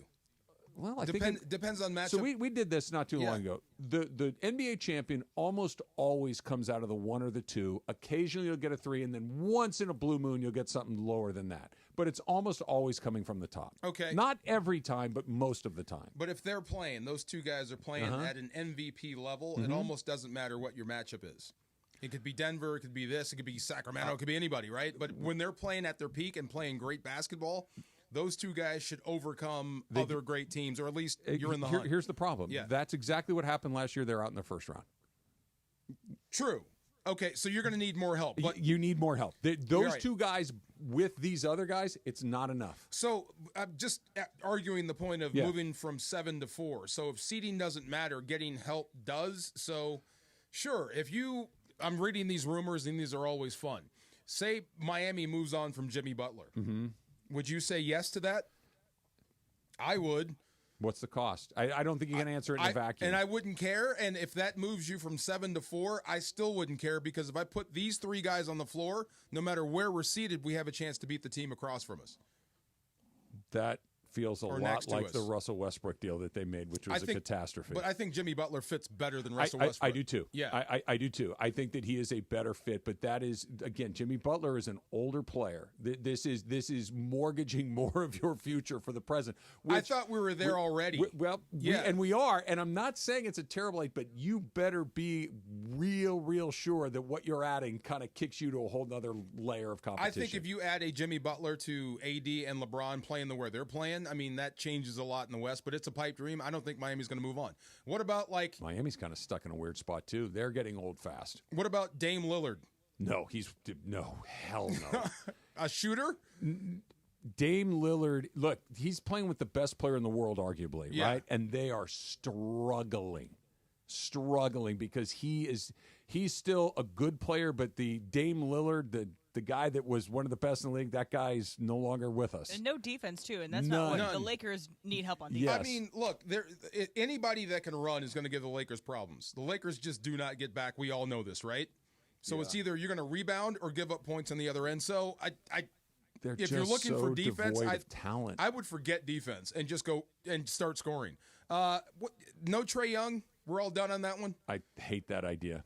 He's a shooter. Yeah. No? Inside-outside game with LeBron, free him up. Is he that much better than D'Angelo Russell? Yes, I think he is. I think he is, but I do think your point is well taken, that their games are cousins. And you know cost-wise, what I mean? I think Trae Young is a better player than D'Angelo Russell. Yes. I think that he is. This is actually the trade. So you get Trae Young for D'Angelo Russell. Rui's got to go. Gabe Vincent and a 2029 first-round pick and a 2030 first-rounder. So 2 first-rounders. 2 first-rounders. See, but I think if you add a guy like a Trae Young to the other 2 that are playing at MVP levels, that changes the math You're better. in the West. No, you're better for sure. You're better for sure. And if that moves you from 7 to 4, I'm okay with it, because I don't think seeding matters. Okay, but I take your mind off of the seeding, like in the literal sense. I'm talking about in the pack. We're in a 1-year sprint. Okay, and that's the answer to that. And if you want to do the 1-year sprint, I get it, and I'm not even saying it's the worst idea I've ever heard. But the flip side of that is if you go from we're in the play-in to we're in the middle, but we're really not a threat to beat the top teams in the West. We're not a threat to Minnesota. We're not a threat to the Mavericks. We're not a threat to whoever else you want to throw in there, the Nuggets, whoever else, right? We're still in that next group, and something kooky would have to happen for us to get out. What have you really done other than kick a real rebuild further down the road? It's a risk. It is. It is a definite risk. And I don't know the right way to go. Like, this is the part that I think is so tricky. LeBron has screwed this up in the best possible way by still being awesome at this point in his career. Still like viable. he was not supposed to still be this good. That's one more thing. And should I be impressed by LeBron being this good at this age when sports science has reached its peak as far as technology, health, yes, you all should. that stuff? I should still be impressed. Yeah, you know why? I think this is going to be more of the norm. No, hell no. I really do. Show me another one. I think there are guys are playing longer, and better, and they're being trained. Nutrition is. I'm not saying that your on prime the cutting edge can't be extended a little further, and that the end of the line can't be pushed out a little further. You are not going to see a run of 40-year-olds that are on the short list of best players. You still in have their to be sport. special. But what if Steph Curry plays until he's 42? But again, he's a once in a generational talent. But playing longer, it's like 40-year-old guys still doing stuff that you can do in their 20s. What we're talking about is give me KCP is like a guy that's a good player, but he's not a Hall of Fame player. Like if all of a sudden you get a league full of KCPs that are in their 40s, it's like then I think it's starting to change. But special is different. But even like our guy, Michael Jordan didn't play into his 40s. No. Dominique didn't play into his 40s. No. Did Hakeem play into his 40s? Probably close to Close to, but not into 40s is like that was. No, this is different, but that's it's what I'm not saying. different for everybody. It's different for a very small group of But people. for the specials, I think they may be playing longer if they do the right. The funny thing was, okay. Like Jordan spent his For the money on specials? cigar and brandy, and LeBron spent his money on his body. So if you do that and follow the Tom Brady, LeBron James stuff, you can play longer now. Yeah, I think if you I'm with you on that. Does it make sense? Yes. Now I understand what you're saying. The specials can play the longer. Specials can play. Yes. That part. The rank and file, I think. No, the rank and file. no, it's not. It's not Captain America Super Serum for everybody. No, this is the specials. What would you have spent your money on? I wish I would have invested in a gym, to be honest. Really? Yeah. Like a 24-hour fitness or like a gym in your home? I hit myself right in the temple when I saw Andrew Whitworth's home gym. Oh, I'm like, dang, why didn't I think of that? Like, take care, invest in your body. That's why he looks so great. Yeah. There's a full-on gym at his house. He still moves good, too. Absolutely. He takes care of himself. And I see these commercials with the Watt brothers. That's their house, right? The Peloton? Yes. Yeah. That's their home. That's where they live. They've got like a cabin in the woods somewhere where they go and train. True. Funny. But yeah, I wish I would have invested more in a gym. I would have bought baseball cards and gym. No, not for like.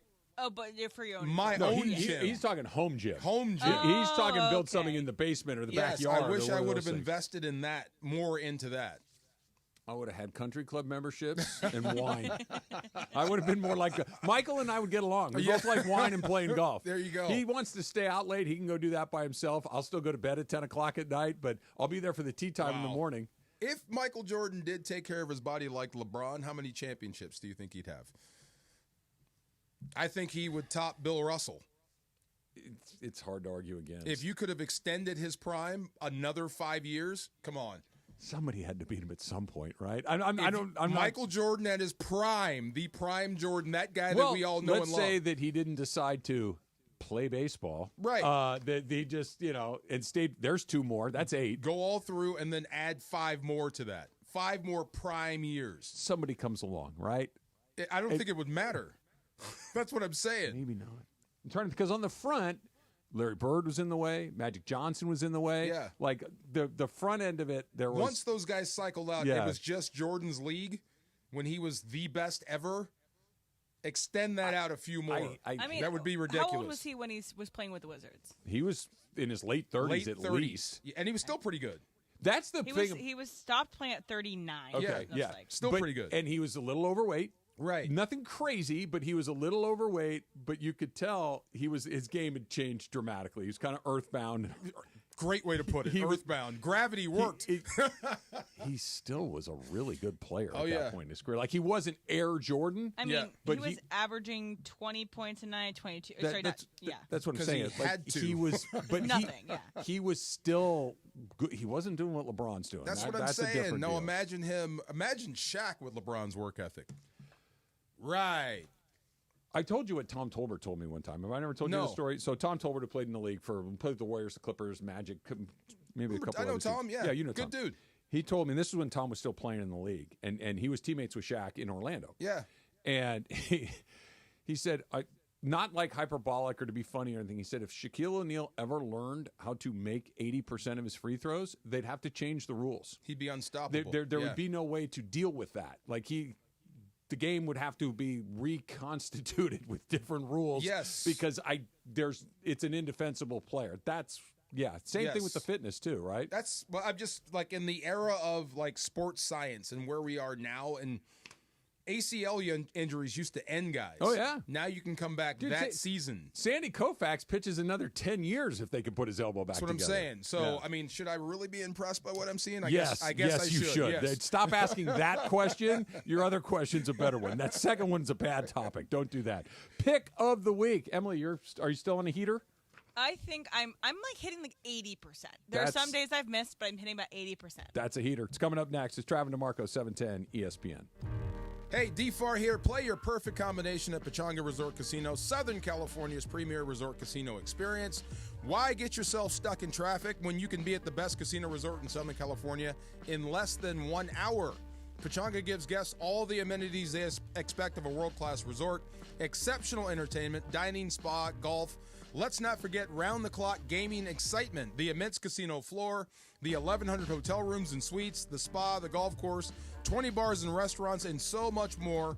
Make Pechanga Resort Casino one of the largest resort casinos in the country. Come see why readers of Newsweek and USA Today voted Pechanga Resort Casino the best casino outside of Las Vegas. Whether your idea of entertainment is lounging poolside or putting a great bet on blackjack, Pechanga Resort Casino is waiting for you right now. Visit Pechanga.com or call this number, 888-PECHANGA, to book a reservation or for more information. Also, follow them on Instagram at Pechanga Casino for up-to-the-minute news and information. Steve Mason and John Ireland. Mason and Ireland today at 1 after Travis and DeMarco. Because I'm great with the crisis. That's the reason You're why calm. I'm super Cool, calm, and collected. When everything's falling apart, I'm the one that holds it all together. If you came up in the ambulance, I'd be like, please get me somebody else. Oh my God. Okay, wait. I'll take the next one. I'm fine. I'm dying, Just get but me a the different next guy. one. The OGs of LA Sports Radio. That's Mason and Ireland. On 710 ESPN. The season of savings is on, and George Chevrolet is bringing you the best offers to help you drive into the holidays in style. That's right, George Chevrolet, your 6-time Chevy Dealer of the Year, is dedicated to earning your business by saving you money. Shop from their wide inventory of the latest Chevy models, like the redesigned Chevy Traverse, the all-electric Chevy Blazer EV and Equinox EV, Silverado, Trax, and more. Visit George Chevrolet off the 91 Freeway, Lakewood Exit in Bellflower, or online at georgechevy.com. Chevrolet, together let's drive. Hey, LA, let's talk trash. Food waste, that is. Tossing your food scraps in the regular trash sends them to landfills where they release harmful gases like methane. Fight global warming by simply sorting your food scraps and placing them in your green bin. It's quick, it's easy, it helps protect our planet. Ready to do your part? Visit cleanla.com or call 888-CLEAN-LA for more tips. This message funded by Cal Recycle. Hey guys, it's Sedano. At Los Angeles International Airport, changes are arriving daily to help reduce traffic, save travelers time, and transform the travel experience. The LAX Economy parking structure is now open with thousands of smart parking spaces, as well as hundreds of EV charging stations. Modernized terminals have biometric gates for faster boarding, and in the future, the People Mover train will connect travelers to LA Metro. For more information, go to their website, flylax.com/transforminglax. That's flylax.com/transforminglax. This is the Rams Report. Here's Travis Rogers. The Los Angeles Rams winning streak ends at 3 games after a 23-15 loss to the visiting Miami Dolphins. The Rams fall to 4-5 on the season. Up next, the New England Patriots in Week 11. Nothing went right for the Rams on offense. A very limited ground game, just 17 carries along the way for 70 yards. And Matthew Stafford, the yardage, not so bad. The results, not nearly good enough. 293 yards on 32 out of 46 passing. No touchdowns. He did have another interception for the game as well. The Rams defense did a pretty good job against the Dolphins and Tua Tagovailoa, in particular against Tyreek Hill, who came in with just 3 catches for 16 yards. He did catch a touchdown, but just a 1-yarder along the way. Jared Verse, another sack, another strip sack. He continues his push to the Defensive Player of the Year award. Up next, the New England Patriots. With today's Rams Report, I'm Travis Rogers. That's today's Rams Report on your home of Rams football. 710 ESPN. Accident or injury, call Jacob and Ronnie. Call Jacob. Big news, Rams fans. Your favorite team added some new personnel. I'll cue up the announcement. Here we go. With the next pick in the NFL Draft, the Los Angeles Rams have chosen Jacob and Ronnie as their chosen legal partner. That's right. The Rams decided to call Jacob. So remember, Rams fans, when you're injured, call the chosen legal partner of your favorite NFL team. Call Jacob. Call Jacob. This college football moment is brought to you by ServPro. College football teams have moments they recovered from and made it like it never even happened. For instance, on September 21st, 2019, UCLA trailed Washington State 49-17 with under 7 minutes left in the third quarter. From that point forward, the Bruins erased that 32-point deficit, outscoring the Cougars 50-14 to win 67-63. ServPro, like it never even happened. Attention football fans, the season's heating up, and that means it's time for jaw-dropping plays, spectacular touchdowns, and memories that'll last a lifetime. So if you're looking to grab the best seats for all the excitement, Vivid Seats is your go-to playmaker. With an incredible selection of tickets and a game-changing rewards program, Vivid Seats is your ticket to every thrilling moment. Don't miss out. Experience it live with Vivid Seats, the official ticketing partner of ESPN. And yes, welcome to the Travis and DeMarco Show. Now mornings, 9 a.m. to noon on 710 ESPN, your destination for LA sports. Let's get back to the fellas. The Travis and DeMarco Show continues right now. And it's time for my Pachanga pick of the week. I'm pretty confident about this one, okay? I'm pretty confident about this one. All right. I am saying that you should take George Pickens over 70.5 receiving yards against the Ravens this Sunday. They're playing at 10 a.m. in Pittsburgh, and that does sound like a lot. That does sound like a lot of yards for one person to get, but the Ravens are the worst pass defense in the league. They are at 32nd in almost every category in receiving yards against them and touchdowns against them, and only a couple. They're like 28th. They're not above the middle of the pack, so they are a bad defensive receiving defensive team. Okay. And George Pickens in his 3 games with Russell Wilson as his quarterback, he has 111 yards, 74 yards, 91 yards, and so I think that he will get to over 70.5 yards this weekend. 70.5? Yes. 70.5. Okay. So that's my Pachanga pick of the week. That's a good one. I like that. That was the Pachanga pick of the week. Presented by Pachanga Resort Casino. Play your perfect combo at Pachanga Resort Casino. Visit Pachanga.com for more info. Pickens has done that 17 times in his career. Over 70 and a half. Been over 70. He's pretty good. 2-3 years in the league, I think? Yes, since 2022. Yeah, so yes. he's a long-range guy. So, like, you're going to get him for deep throws, touchdowns. And I think Russell Wilson, if the Steelers can win this game over this weekend, I think people will actually really take them seriously as contenders. I think that they already are the fringe contenders right now, but I think if they beat the Ravens, and it's not fluky, that they'll be taken pretty seriously. Can I ask you a super highly detailed football question? Like really deep inside, deep cut. Why doesn't Russell Wilson suck anymore? I think it may be Mike Tomlin and the way he's coached. Russell Wilson was awesome in Seattle. Yes, then because he had Pete Carroll to back him up. Then not so awesome. And then they traded him to Denver, where he was bad. like that was bad. Sean Payton that didn't want him. And now he's in Seattle or in Pittsburgh again. It's like, hey, Yeah. Russell Wilson's pretty darn good. I think he fits that Steeler mode with Mike Tomlin. Like, you don't have to win this game on your own. Okay. Just don't lose it for us. I'm not saying you're wrong, but Yeah. this is the part that I struggle with. And are you telling me that not you are guys that dumb to As far as what? to be asking a player like Russell Wilson to do a thing that he's not good at? To put a good because Russell Wilson, clear whether you like his, Russell Wilson's a good football player. He's had a ton of success, Tremendous, right? So why am I doing the thing to humiliate him or not? Like I don't understand this. You got a guy, and then you don't use him the way that he's best used. Okay, I'll bring Jorge into this because he went through this with the Niners with Kaepernick. Kaepernick was a downhill quarterback. Use your legs, zone read, throw off play action. Mm-hmm. And then you did what? You paid him. So now you're trying to make him a drop back guy because that's the way the league goes, and you want to get the most out of this guy. So stop running, throw from the pocket. Russell Wilson in Seattle. Back in the day, it was your first thought when you played them was stopping Marshawn Lynch. When they had Percy Harvin, watch out for the counterpunch, and then Russell Wilson. Yeah. And then you had to pay him. It was let Russ cook. So when you let Russ cook, that's when the bottom fell out. And then he winds up going to Denver. And they expect him to be this drop-back style of quarterback that he's not. And you have a head coach that doesn't like you. Yeah. And not protecting you. In Seattle, Pete Carroll protected him so much you don't even know. Okay, but that's my point. Half that locker room hated him. I'm surprised it's that low. I'm surprised it's lower. That wasn't all of that locker room hated him. But that's my point. If Russell Wilson is the type of guy that needs to have an arm around his shoulder and say, dude, you're the best thing that's ever happened to this organization. Boy, everybody loves you. If he needs that, give it to him. Well, maybe you're not that type of coach. But that's my point. Yeah. That's exactly my point.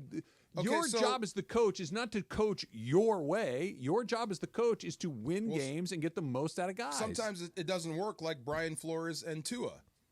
Again. I'm coaching the way I know how to coach, and you're not receptive to it, and I leave. Okay, so Sean Payton is never going to be the type of guy to put his arm around you, especially when you're not his guy. Yeah. He's going to do the opposite. So that's not a good environment for Russell. I never This get is it. different. This is way different. I appreciate you. I appreciate everything you've done. I think you're one of the greatest quarterbacks in the NFL. Yeah. And that's the way that's what he's telling his team. Even if and you they don't believe mean it. Lie. I don't think Tomlin's lying. but That's what I mean. He's selling it. I don't think he is either. Yeah, He's selling it. he's That's a selling better it. word. He's selling it because you know why? Mike Tomlin realizes the best way for us to win games is to have a functioning Russell Wilson. And if Russell Wilson needs to be told he's pretty every day, I'm going to do that. That's why he never said that he was, quote unquote, benching Russell Wilson. When he was that, the emergency quarterback to start the season, he wasn't saying we're benching Russell Wilson. He wasn't ready to play. They handle that switch better than any team I've ever seen in my life. A manager of a business, a coach, a parent. Yes. I understand there's tough love and all that. Yeah.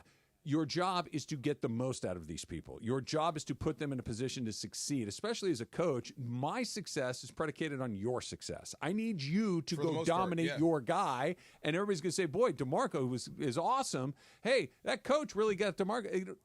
It's just beneficial for both of us. Yeah. And then you get these coaches, well, I'm just going to tear this guy and tear him down and make him feel like crap. Or I'm not going to give him what he needs. Or not going to give him what he needs, or I'm going to ask him to do a thing that he's not particularly good at. You mentioned Kaepernick. Like, how about the reason we're winning all these games is because he's playing like this. You got to pay him. I understand that. Right. Let him keep doing it. Maybe something bad. But he's not the other thing. He does this. No, I mean, but remember, RG3 just got hurt, so they were like, let's protect these guys different. But Russell functioned better. He functions better in the environment to where everyone loves him. Yeah. Look, some people do. And even if that's phony or whatever, but it's what he's he needs. selling it up there. He needs it. But that whole switch, you yanked a quarterback that was 4-2. To put in Russell Wilson. And not a lot of coaches could do that. Tomlin's on the short list of guys that could pull that off. Seamless. Yeah. And here they are. Yeah, and they're cranking. Here's a little Rams news for you. Right tackle Rob Havenstein, also known as Rob Tackle. He is out for Sunday's game. Backup Joe Noteboom is also doubtful. That is per Sean McVay. He would not say who is starting at center, although he did allow that there is an element of gamesmanship involved in not saying, and that the team has made its decision. Interesting. So he knows, we don't know. Interesting. I wouldn't be shocked if Bo Limmer started that game. No, I would not be shocked. I don't know who the odd man out is going to be. Is it going to be you got three guys Steve for 2 Avila, spots. or is it going to be Jackson? One of those guys is going to the bench, but I would bet you see Bo Limmer at center. And it's a McClendon joint and right tackle. If it's not Boom and not Havenstein, the only other tackle would be McClendon. Yeah, that's what I mean. You're going back to a 2017 offense that's very O-line friendly. So the same problem that you had on Monday night could potentially at least be the same problem you have on Sunday afternoon. See, lost in this whole thing on Monday where you outgained Miami. So a lot of Kyron, just hang on to the dang ball. Yeah. Run left, run right, bootleg, throw the ball. Here we go. I wouldn't hate to see. Look, and this is not a Kyren criticism necessarily. I'd like to see more Blake Corum. Because in the limited time we see him, he's pretty good. Oh, yeah. Like, he makes plays. It's not like he's lost out there. It doesn't feel like he's not getting it done. I would say this, Travis. Pretty soon you're gonna see a lot of Blake Good. Corum. That's I'm glad. just the way it goes. I hope that starts on Sunday. Hot and Cold's coming up next. It's Travis DeMarco, 710 ESPN. Speaking of hot and cold, next gen, absolute best in the business. Thousands of 5-star reviews online to do that because they can get you hot and cold, right? You got something going on with your heating system? Next Gen. You need to get something squared away with your air conditioning? Next Gen. You got plumbing problems in your house? Next Gen. They are the official plumbing, heating, and AC company of SoCal sports fans. And right now, you're going to want to get in on the Next Gen VIP guaranteed service, right? This is what you get for $14.99 a month. Complimentary multi-point heating and cooling tune-ups that make sure your system's running at its best all the time. Plumbing and safety inspections. Prioritize the safety of your family. VIP guaranteed 2-hour priority service appointment. That is crazy. Usually, the same day is a miracle most places. 2 hours? Forget about it. And, of course, member-exclusive savings. But you got to call 833-3-NEXT-GEN. 833-3-NEXT-GEN to sign up today and become a Next Gen VIP member. You can also go online to learn more at nextgenaironplumbing.com. Pick up that phone. Give them a call. 833-3-NEXT-GEN. 833-3-NEXTGEN. Hey football fans, there is nothing sweeter than a cold glass of Stella Rosa and watching your team compete. But Stella Rosa wants to make it even sweeter and hook you up with the chance to win an experience to the biggest game of the college football season. You could win 2 tickets to the game, airfare, and a hotel for you and a friend. Head over to ESPNLADreamTicket.com to enter the Dream Ticket Sweepstakes presented by Stella Rosa, America's favorite semi-sweet, semi-sparkling wine. Please celebrate responsibly. Must be 21 or older to enter.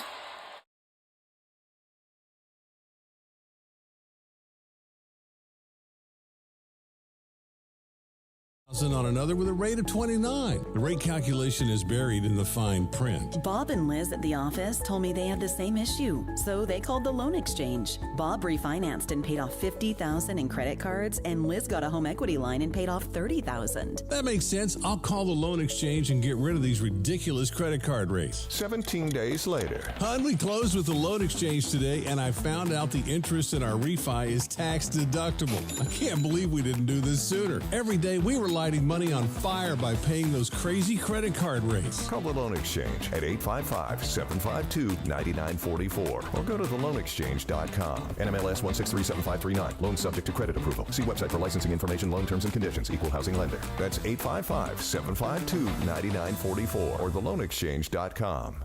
Hey football fans, what's better than cheering on your team with an ice-cold glass of Stella Rosa in hand? How about scoring the ultimate experience at the biggest college football game of the season with an ice-cold Stella Rosa in hand? That's right, Stella Rosa is giving you the chance to win 2 tickets, airfare, and a hotel for you and a friend. So what are you waiting for? Head to ESPNLADreamTicket.com to enter today, courtesy of Stella Rosa, America's favorite semi-sweet, semi-sparkling wine. Celebrate responsibly. Must be 21 or older to enter. Bottom of the 9th, bases loaded, crowd rocking. Bertolo Chevrolet's top hitter, Mike Capozio. He's facing off with the Bulldog, and these two have quite the history. Here's the pitch. Oh, he got all of it. That ball is out of here like a red Corvette, and it's going and going and going. Yes! Dad, are you having that dream again? Come see what the fun is all about at Bertolo Chevrolet. GNC is hitting the holidays hard this year with huge buy one, get one 50% off savings on all of your favorites. Yes, all, as in all your favorites from Ghost, Alani Nu, Prime, Optimum Nutrition, Beyond Raw, Nugenics, and more. Everything you need for the runners, lifters, yogis, and I Gotta Get In Shapers on your list. Buy one, get one 50% off, and it's all happening now through December 3rd. Shop GNC and live well through the holidays. ABC Wednesdays. Y'all complain all day. We want books. We want paper towels in the classroom. Bet you want raises, too. I'm still waiting on the paper towels. Abbott Elementary returns with a new season. We asked the district for more after-school programs. They gave us $50 for class pets instead. Critics cheer. Abbott Elementary continues to be one of the funniest and most beloved shows on TV. What y'all doing out there? Taking bribes? Proud of y'all. Abbott Elementary, Wednesdays, 9:30, 8:30 Central on ABC and stream on Hulu. As you know, we've welcomed a new partner here at 710 ESPN, Next Gen. Next Gen, the official AC, heat, and plumbing company of SoCal sports fans. You're as cold as ice. Call 833-3-NEXTGEN, NEXGEN, or visit nextgenairandplumbing.com. Time for our feature we do 3 days a week. Who's hot, who's cold, thanks to Next Gen. Boy, time for Who's Hot, Who's Cold. Take it away, Producer M. All right, what's hot is Conan O'Brien, who will be the host of the 2025 Oscars. I don't know if he's hosted before. Do you guys know? Off the top of my head, I don't, but he seems like a natural Person that would for vote. it. And so I'm excited. Yeah. I think he's a great choice. I love having a comedian. I love how a guy who does stand-up or does monologues, because I think that'll be good. Can't bomb, can he? I would be shocked. Conan can't bomb. Anybody can bomb, but I would be shocked as well. It would. Did Letterman bomb? Yeah, kind of. Letterman kind of bombed. Yeah, but Letterman is a very specific flavor of ice Is it cream. because he's too mean? I love Letterman. Me too. I think he's that terrific. was the Uma, Oprah, Uma. Yeah, Yes. okay. But you gotta like Letterman to like Letterman. Yeah. Like he's not easily accessible. He's a little mean, or at least he was. I think he's softened he a can great be. deal. He's biting. There's a lot of edge in there. I think Conan is almost like John Mulaney, where they can be edgy, but family comedy. Yeah, might be perfect. That Kevin Hart was going to, right? And he backed out. Kevin Hart would be good at it too. Yeah, he can do it. Yeah. Yeah. My Ricky Gervais, but that was the Emmys. Or was that the And Oscars? that's the Golden Globes. Golden and Globes. that is much more, they're willing to have the bitier guy, the edgier person at the the Golden Globes. Did you see everyone's that one? drinking. I have. Dude, I'm not a Ricky Gervais fan, But so my I'm, yeah. God. No, Oh, but yeah. I get why he works. I don't care. I totally get I why don't he works. care. Yeah. I think it also, you have to have the right person for the right setting. At Oscars, it's a very buttoned up, a very professional. You want a funny person, but you don't want somebody that's too edgy, because that room is very tense. Do you remember who did it forever and ever when we were much younger? Billy Crystal. Yeah. He did before him. Who was before Billy Carson.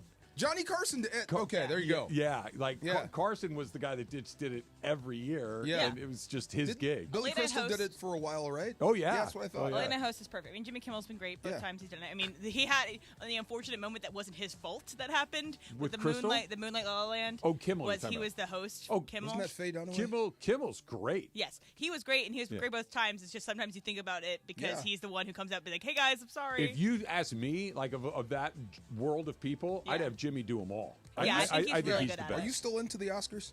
I never was into the Oscars. Oh, really? So, It was appointment TV, and it's kind of like the only thing I liked about the Oscars when I was a kid, it was one of those things that my mom and dad would let me stay up late to watch. Oh, okay. Yeah, so that was always kind of one of those things. All right, you can stay up to the end of this. Do you guys And I love that. know the running Paul Rudd Conan joke? the running Paul Rudd. So no, Paul Rudd whenever he would go on Conan, you know how people will bring a clip of their movie when they go to do a talk show. So hey, here's a clip from Gladiator 2. So Paul Rudd, every time he'd go on Conan, he'd say, "Oh yeah, here's my clip from Anchorman 2," and it plays the same clip from this really weird movie where there's a girl in a wheelchair falling off a cliff, and an alien there. Wait, I need to look up what the actual movie this is from. And every time Conan would fall for it. And then he's like, "Oh, here's this clip from this," and he's like, "Oh, Paul Rudd, you did it again." And so Paul Rudd has the opportunity to do the funniest thing ever. Yeah. to air that. Even if he's not going to be nominated for anything. But Paul Rudd is not in Gladiator 2, right? No. I'm just joking. I have to say that just took some of the steam out of it. I put it this way: I know he's not one of the gladiators. Saying, Maybe he's like a politician or something, but I don't think Paul Rudd's playing a gladiator. Making sure. Sexiest man alive, though, 2 or 3 years ago, right? That's right. Was he really? Well, yeah. You talk about somebody that hasn't aged. My God. Another guy. Yeah. Paul Rudd still looks like he's in his 20s and he's in his 50s. Crazy. It's Mac and Me. He always plays a clip from Mac and Me. Anyway, it's funny to me. Also, at the TV, we used to bet $20. You get a sheet with all the movies. He's like an Oscars pool. We used to just do like that. the Super Oscar Bowl. pool. Yep. Mac and Me is the E.T. ripoff, right? Probably. I think it's the E.T. ripoff movie. Yeah, go ahead. I'm sorry.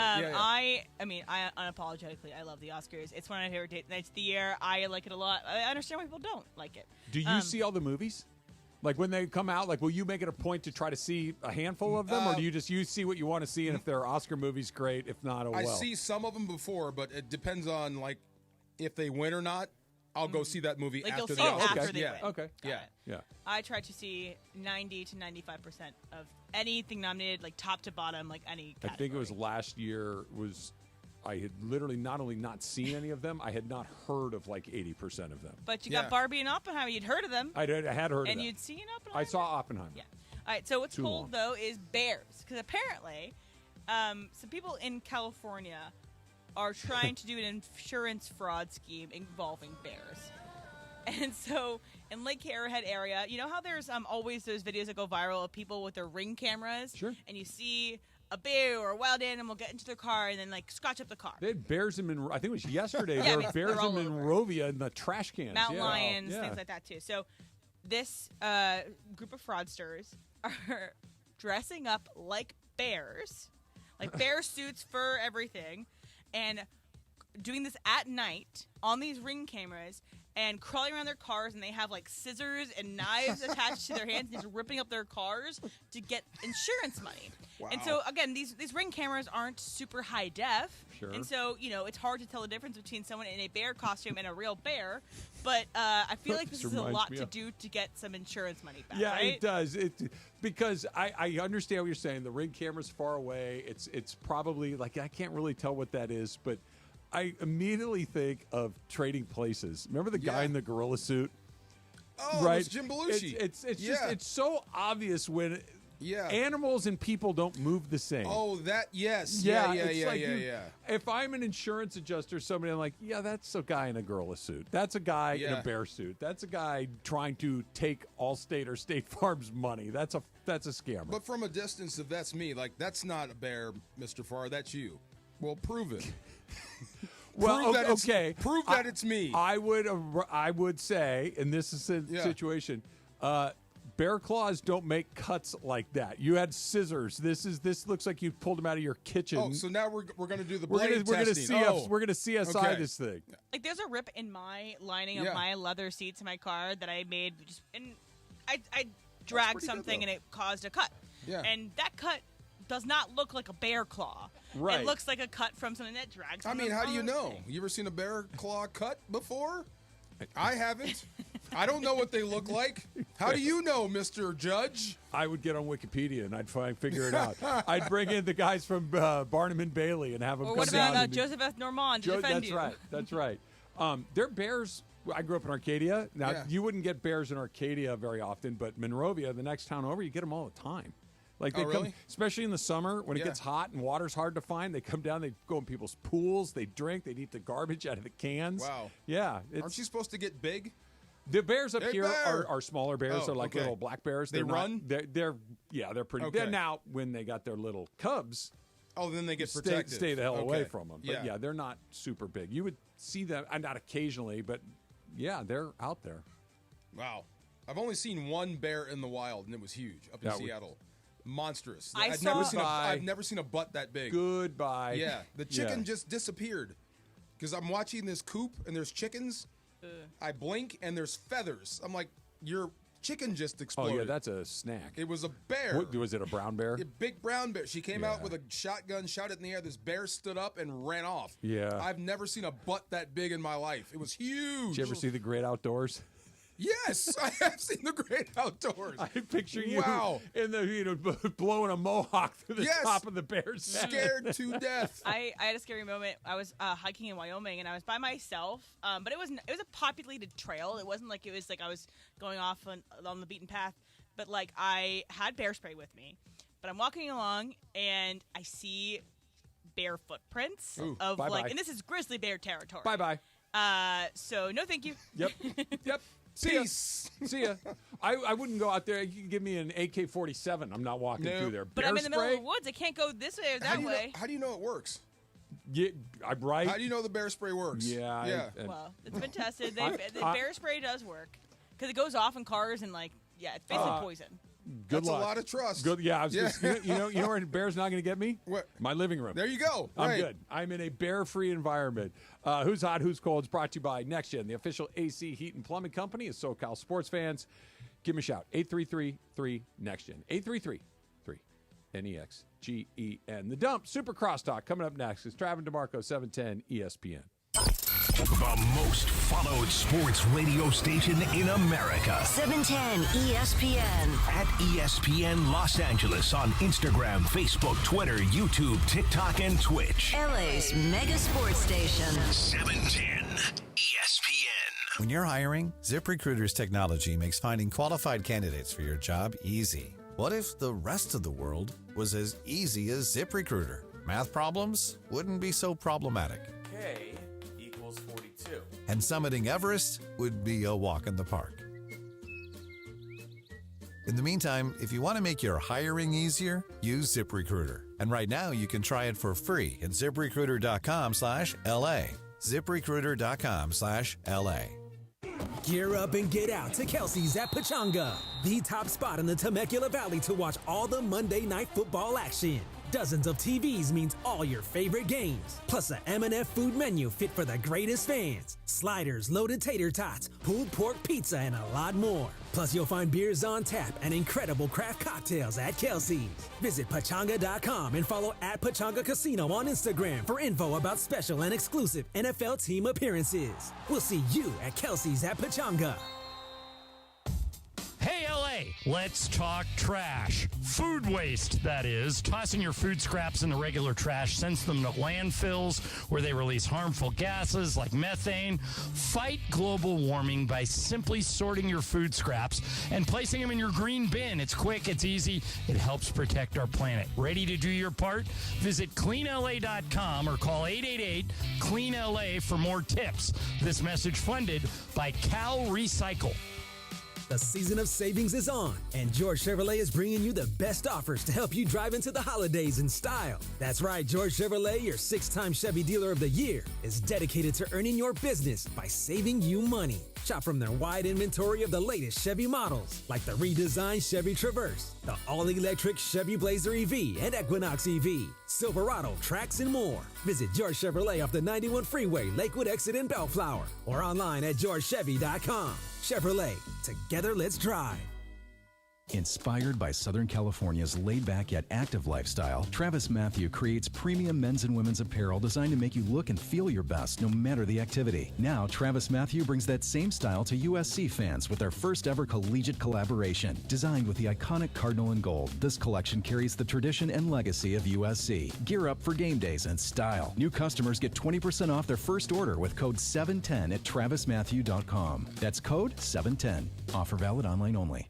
Want to have more fun watching the NBA? Play Sleeper Picks. Download the Sleeper app today and pick more or less on at least 2 players' projected stats. Points, rebounds, assists, and more. If you're right, you can win up to 100 times your cash. Sleeper has a special offer for NBA tip-off. Your first deposit will be matched 100% up to $1,500. Use code 710, and your first deposit up to $1,500 will be matched. That's code 710. Must be at least 18 years old. Promo code, location, and other restrictions apply. See terms of use for details. Please play responsibly. Call 1-800-426-2537 for help. At the Home Depot, we know Saturdays are for college football. That's why we have everything you need to never miss a play. Like North America's #1 home fire safety brand, Kidda. Because on a day full of football sounds you love, like fight songs, roaring crowds, and your favorite commentators... like me, Kirk Herbstreit. The last sound you want to hear is... Defend your game time with Kidda and the Home Depot. How doers get more done. based on total household installations as of December 2023. Shop Dell Technologies Black Friday event for their lowest prices of the year. The future is on sale today with limited time deals on select PCs like the XPS 16 that accelerate AI with Intel Core Ultra processors. Black Friday is their biggest sale of the year and the best time to upgrade, but it's only here for a limited time. Shop now at Dell.com/deals. That's Dell.com/deals. It's time for everything we haven't gotten to today. Yes, it's time for the dump.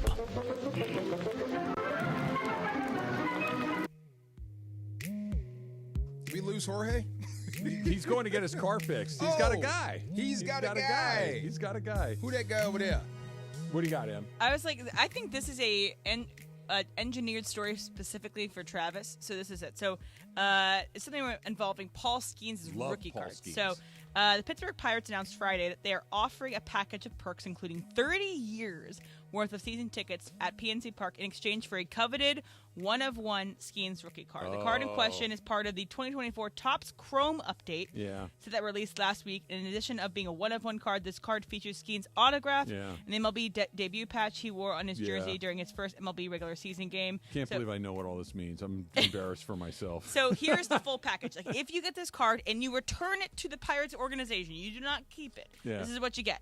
You get 30 years of season tickets for 2 behind home plate, a softball game for 30 people at PNC Park featuring Pirates alumni as coaches, and a special spring training experience. That so sounds cool. is it worth it to you if you're a diehard Pirates fan to give up this card for that package? Well, okay, look. I'm just going to make this a slightly more personal because I understand exactly what this is. Yeah.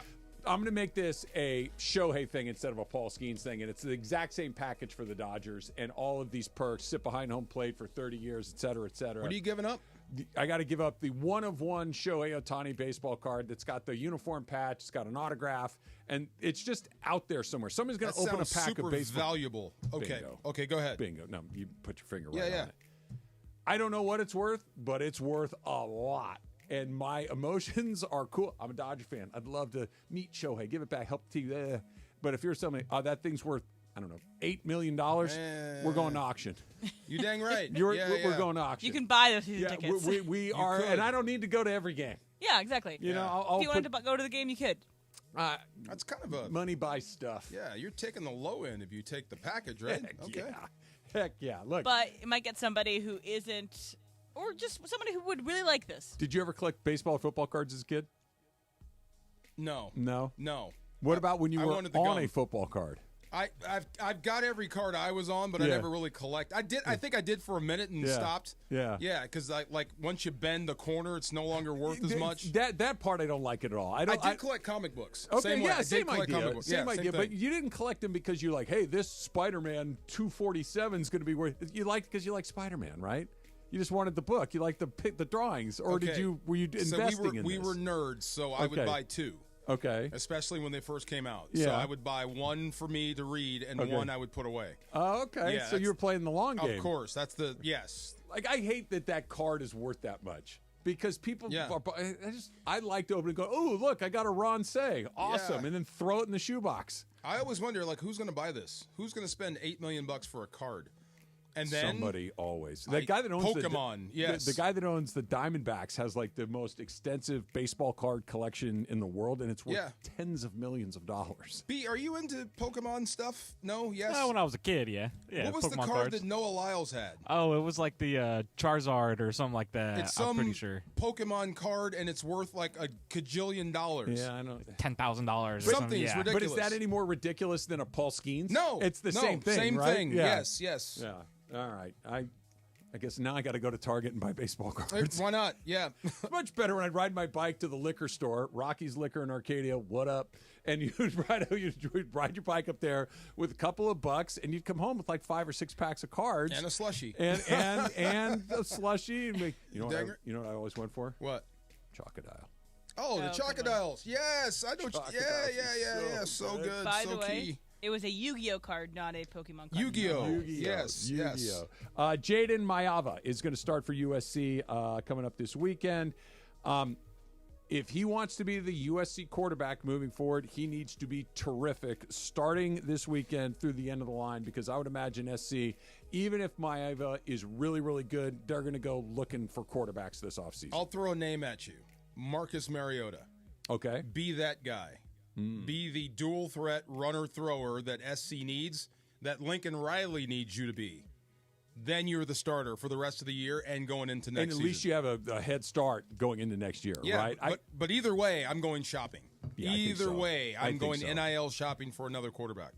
I know I've said it 100 times, but it's the Ole Miss thing. Ole Miss rebuilt their entire team in a year, and they did it almost exclusively through the portal. I'm not looking for Cam Newton. I am looking for a Cam Newton type guy, but I'm looking for Cam Newton's dad. I'm looking for a guy that's in business. Yeah. That my son is a talent, and he will come here to play. But you don't have to do it if you pay him this much. But now it's just, let's start negotiating. Right, that's what I'm saying. Yeah. But that's what I'm looking for. That style of athlete. I'm going all in, and I'm telling the world that USC is no longer about student athletes. Yeah, they need to win the offseason. Yes. They need, and I know not with the recruiting, that's cute. That's a relic from another era. Did you hear Dion's thing about the recruiting classes? It was so good. What do you say? Every year we talk about who wins the recruiting classes, but only 4 of those guys play for you. Yeah. And during the season, no one talks about it. So he's only playing for 3 or 4 guys a year. That's all he cares about. Buddy of mine is an athletic director, and he said that his baseball coach at his university told him that he's out of the business of recruiting high school players. He goes, why do I want to take a chance on a high school kid when if this kid is already playing college baseball over here and he's pretty good, I know he's good. There's bring him over here. I'm just exclusively shopping in a different aisle of the store now. I'll let someone else take a freshman, and if he's any good, I'll go get him after that. I used to hate that, but it's the world we live in. I do hate it. I can't stand it, but it's the world we live in. And I'm glad that the kids can move around, and I'm glad they get their money, Me but too. I hate that they're on a new team every year. It's kind of weird. Hey, Andy, what's up? Hey, how you doing? I'm good. How are you wearing a Peppa Pig shirt? I am wearing a Peppa Pig shirt. That is my man. What's that hat all about? Oh, it's part of the. I don't know if you've heard about this, Travis. There is a podcast network. It's called Locked On Lake. It's called Locked On Podcast Network. I've heard a lot about it. Yeah, it is a podcast network devoted to each team in the Big Four. Not every sport. All of them. Not every sport. Well, the Big Four in North American sports, plus college football, women's sports, women's basketball. Everything. What about soccer? I actually don't know. See, I stumped you. I'm not sure. But if you had a favorite, DeMarco was your favorite NFL team. The Raiders. Okay. There is a Locked On Raiders. Q Myers is the host of Locked On Raiders. Right, He does a great also, job. The Rams. There is a Rams one. There is a Rams one. I gave him a head fake. And the Rams. Who does the Rams? Doug McCain. and me. And Locked On Lakers is co-hosted by me and my brother Brian. 5 days a week, anywhere you get your podcast, Monday through Friday, always free, never behind a paywall. And for the sickos who like to watch, there is a YouTube component. There is. A lot of sickos. Yes. You are a perfect person to ask this. Sure. I read Dave McMenamin. He said something I never thought I've ever heard about a roster before, that the Lakers roster outside of LeBron and AD is undesirable to the rest of the league. I think it depends on how you define undesirable. Are you talking about as players or as trade assets? Players. Trade assets, I think. Okay, because there's a big difference. I think he meant trade assets. There's a big difference. Like D'Angelo Russell, for example, who's always the number one guy who comes up as a trade target. D'Angelo Russell can help a basketball team win games. As a tradable asset, though, even as an expiring contract, he is tricky to fit into your team because if you're rebuilding, you have no use for him whatsoever. If anything, he might help you win a couple too many games. Right. But if you are a contender, you have to figure out exactly where does D'Lo slot. Like, I think, for example, this role that he's playing off the bench for the Lakers now, I actually think this is potentially a role where he can find more success in the playoffs than he has the last couple of years. But if you are a team that's already set with a backup point guard, backup lead scorer, whatever, again, it starts becoming trickier. Where do you fit D'Lo? That doesn't make him a bad player, though. No. Well, he's their third best player, whatever that means, and I understand it can vary from night to night, but They need to get more good players. That's where they are right now. Austin Reeves, for example, who I think on balance is having a good start to the season this year, it's become pretty obvious that the Lakers covet the hell out of him. Yeah. And, DeJounte Murray, for example, by multiple reports, was not good enough for the Lakers to move Reeves. So regardless of whether you think that's a mistake by the Lakers or not, is Austin Reeves seen around the league as good enough for what it would take for the Lakers to move him? What do you think? Do I think he's good enough? What do you think? I think that there is going to be a chance that we will look back on the Austin Reeves era and say he's a good player. He was not good enough for what the Lakers needed him to be on the team. But also still on the Lakers, but also how they treated him and how they slotted him. Like, they see him as the third best player on a championship level team. He's not that. And they've slated him. He's a good player. Yes. I think people underestimate all the time how good you have to be to be the third best player on a championship team. 100%. Like, I think you you are said that so really good. well. You can be a very good NBA player and not be good enough to be the third best player. Like, look at the Celtics last year, right? Who's their third best player? Porzingis? Drew Holiday. Drew Holiday? Yeah. Okay. That's the gap between where You said the Reeves is and Celtics, where right? those guys are. It is The funny-looking wide. guy. Yeah. Like Julius Randle, for example. He is right now set to be, I guess, either the second or third best player on the Wolves. He was basically that slotting last year with the Knicks. Julius Randle's like right at the border of that. He's really good. Yeah. Like, he's a really good player, but like Lamar Odom was the third best player on those Pau Kobe teams. I miss those days. Lamar was really Fantastic. good. Fantastic player. Yeah, no, that is not an easy bar to clear. No. It's a very difficult one to clear. You know what we should do, BC? A little super crosstalk. Bonk. ESPN AM 710 Los Angeles. KRDC AM 1110 Pasadena, Los Angeles. K256CX 99.1 FM Pasadena, Los Angeles.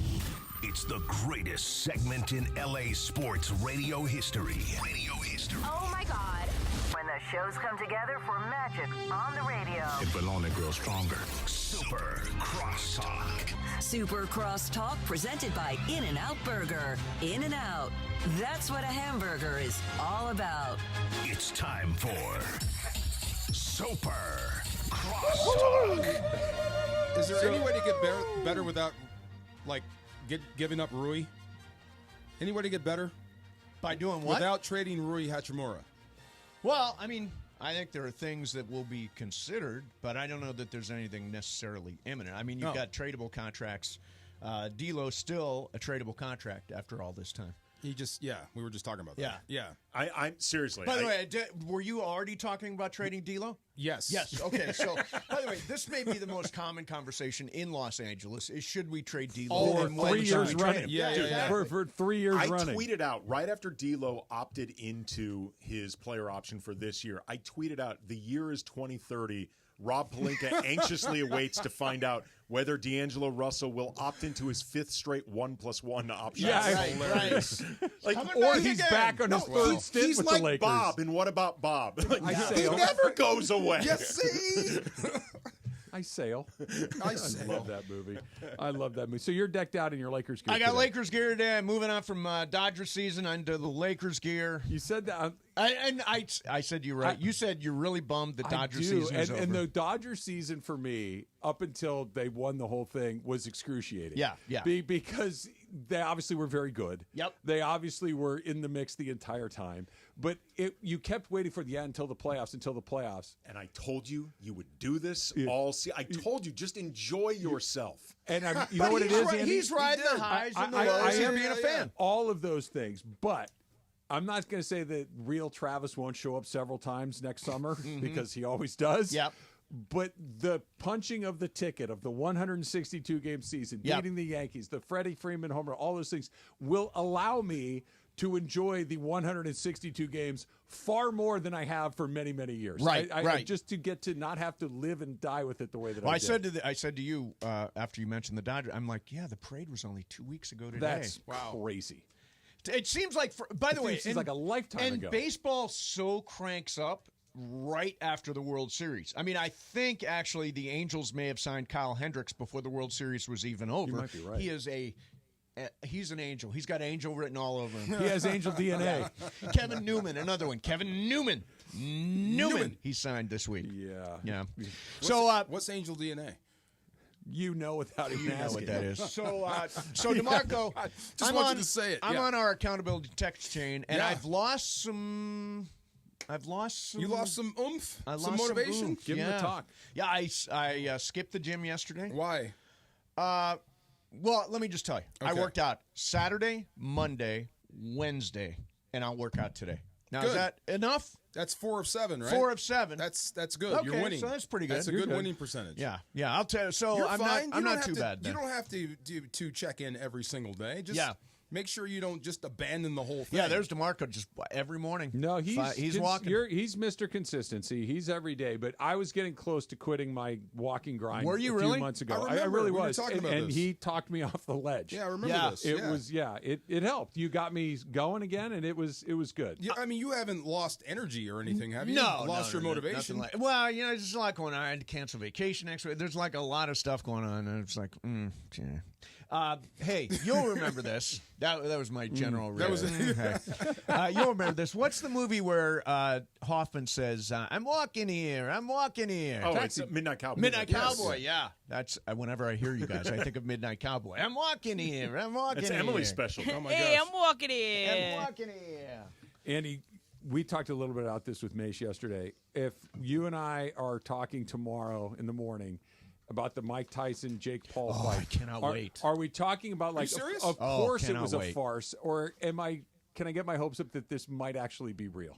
This is going to be a farce, right? It's going to be a farce. It's going to be like real. It's going to be should- real. They I need think to it's have real. a bearded I'm with you, lady miss. as the ring lady.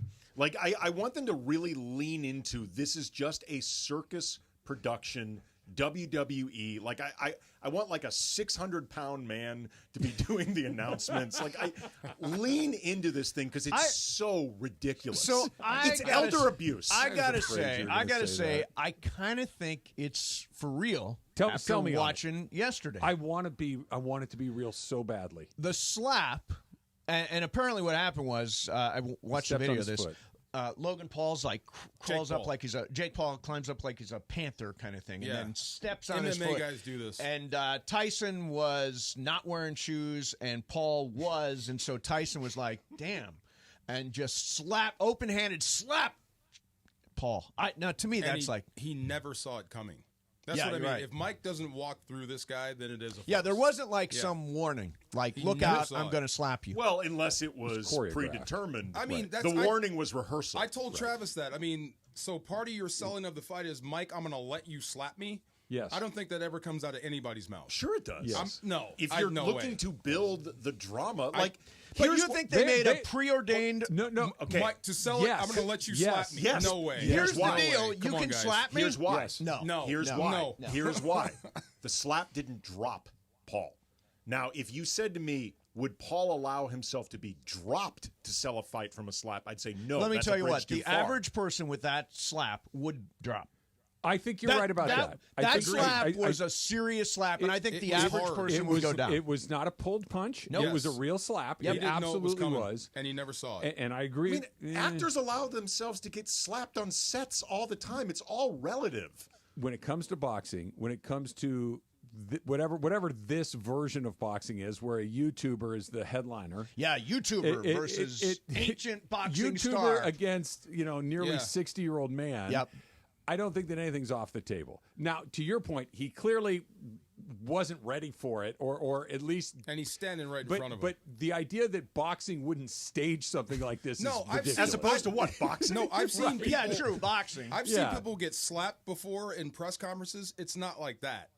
It's a light, quick tap to the face, and then they start shoving each other. This was like that Dana White slap that league. Was a guy. right Like, he hook. went hard. That was an open hand right hook. Yeah. You said it best, because I really do think if this were a real fight, in the sense that Mike was coming in there to try and knock this guy out, that if this guy lasted more than 2 rounds, it'd be a miracle. Yes, I'm trying to think. And we all know it's going to be like that. Who's the most physical? What's the most physical football team there is right now? They just beat you up. Detroit. Okay. Yeah. So if Detroit was trying to throw a game, you would know it, because they're not playing their brand of football. Right. if Mike Tyson doesn't walk right through this guy, you know he's throwing it. That's unless exactly he's the not point. capable of doing it. Oh, I think he is. Yeah. Well, no, but we assume that he is because he's Mike Tyson. Or better than walk right through, walk right to him and start throwing punches. But Andy, I'll go. I think he should be able to go. Mike Tyson, even at sick, he's clearly fit. It's 2-minute rounds. 2-minute rounds. He's clearly fit. He knows how to fight. Right, like he's Mike Tyson. It's like riding a bike. This other guy, while he has trained and put in some work, he's not a professional boxer. But he has like put this. in a He has, ton of work. and I'm not saying like they pulled him off the street. He's put in some time. But the level, the skill gap and the experience gap it can't be. But the age gap, right? I was going to say is also part of this. The age gap is part of it. When is the last time Mike Tyson looked good in the ring? Like looked a good long time ago. When he fought Roy Jones like 3-4 years ago. No, that's fighting another octogenarian. That doesn't count. Good though. He didn't look bad. But it's all relative. Chuck Liddell last out looked bad. It looked horrible. Like you worried about his health. Mike actually looked good the last time he was in a ring. But do you not agree? It helped that he was also fighting somebody decades beyond his prime. Yeah, I think it evens out because this kid has no experience. Right. So, do we know who's going to win? Like, if it, let's say it is fixed. I'm going to say Mike. I'm going to say Mike also. I desperately want it to be Mike. It's not going to be the Mike. answer. You think it's fixed and it's Paul? The answer is Netflix. That's who's winning. Oh, Netflix is the big one. God, Although, in fairness, I mean, I already have Netflix, so it doesn't cost me anything, right? Yeah, but they won. It's just getting into this game, like getting into the live sports game. If this does the numbers and attention that we're talking about, Netflix is the winner. What it did do is this went from something that I had zero interest in, none. Like, give me a break. To I'm 100%. I am watch intrigued this tonight. Before the slap. Yeah, but before the slap. Before the slap. Honestly, DeMarco, the slap kind of backed me. I'm still in. Don't get me wrong. The slap felt very boxing promotion. Hey, here's what we should do. Well, but I mean, if it was anybody, there would be. I mean, no matter what boxing match, they're nothing psyching that up. happens at a weigh-in. Let me say this one thing about Mike. You know, like of boxing historians, he may be the one guy that. No, he knows the game. So you're going to ask him to take a dive, and you think he's going to take it? No, DeMarco, they're asking him to take a paycheck, and he's saying yes. But I don't think Mike Tyson takes dives. Yeah, I don't. Do you think Mike Tyson would take a dive? No, but I think he would also carry that other guy for a while. That would be disrespectful to the I sport. don't think he's going to go. This is But the mere existence of this is disrespectful. But you think guaranteed yes, but I don't think Tyson takes. But Travis, here's how fixed it is. Yeah, you guys think Paul's going to win, and we think Tyson's going to win. So how fixed could it be? Right. Here's also the question too. When you're asking like, will Mike Tyson take a dive? Would he be willing to? That's all with the presumption of he's still good enough to do X. Therefore, he has to take a dive in order for Paul. You don't think he's good enough right now at 58? He's 58. I know, but he has not looked good in the ring in decades. Holyfield looked bad his last time out. I think where the farce comes in is that he's going to carry Paul. Okay. That's where I think the farce. Like, I think if he wanted to tear his head off, that's he the thing. could. Like Mayweather against Paul's brother. Mayweather has the ability to carry you. Mike doesn't have the style to carry you. Okay, so I think that the if I was to make a wager on this fight, I would say they're going to get into the 4th, 5th round. It's not going to happen really fast. I agree with you on that. Yeah, I mean, I think it's going to take a little while to get to it. They're putting on a TV show. Yeah, I mean, it's a show. You don't want it to be over right away. Along those lines, not to be super cynical about this, but what is... This is nothing but cynical, but go ahead. I don't know if we'd gone a bridge too far. That's why I'm so comfortable. This is my favorite topic. This is your mode, cynical mode. What result do you think aesthetically, storyline, blah, blah, blah? Tyson knocks him out. That's the story. No. What sets up a rematch better? Oh, what makes a rematch? There'll be no rematch. Yeah. No. Either this furthers the Jake Paul train or this ends it. No. Because I if he beats Mike Tyson, he gets more fights. I don't disagree with you on that. If Tyson ends him, that's it. But no, if Tyson really hurts him, okay, like we see it and it's like, oh my God, that guy, he puts him to sleep and he gets up again and says, I want to go again in a year. Let's go. I'll watch that again. So I was in a boxing match. I was in a boxing match about 20 years ago, and it happened on the show in a really organic way, where this boxing guy from Long Beach would call the show all the time and challenge me to a fight. And you said yes? And I ultimately said yes. Oh, God. He was a preacher, and he practiced down in Long Beach and was like a church. I thought, well, how bad can it be? We go down there, and we get into a ring, and Ireland is going to do play-by-play of this thing. This guy comes at me like 100 miles an hour and immediately starts pounding me. Oh, and Ireland, within 10 seconds, threw in the white towel. Good. He's just like, that's it. Yeah. That's over. Yeah. Boxing is super. The minute you heard Weren't Long you Beach, scared? dude, you should have turned around. I wasn't scared until I was getting the until he ran at you. Okay. Kicked out of me, yeah. What did you think was going to happen? I thought it was going to be, come on. Have some fun? Throw one Well, here. You may be Jake Paul. You hadn't made the agreement free. Right, it wasn't fixed. I can tell you that. He doesn't know it's a damn show. He thinks it's a fight. Yeah. Right? I hope it's a fight. It's not going to be a fight. Super Crosstalks brought to you by In-N-Out. In-N-Out, that's what a hamburger's all about. Your USC Trojans are back at the Coliseum this Saturday as they take on the Nebraska Cornhuskers. Coverage begins at 11 a.m. with the Trojans.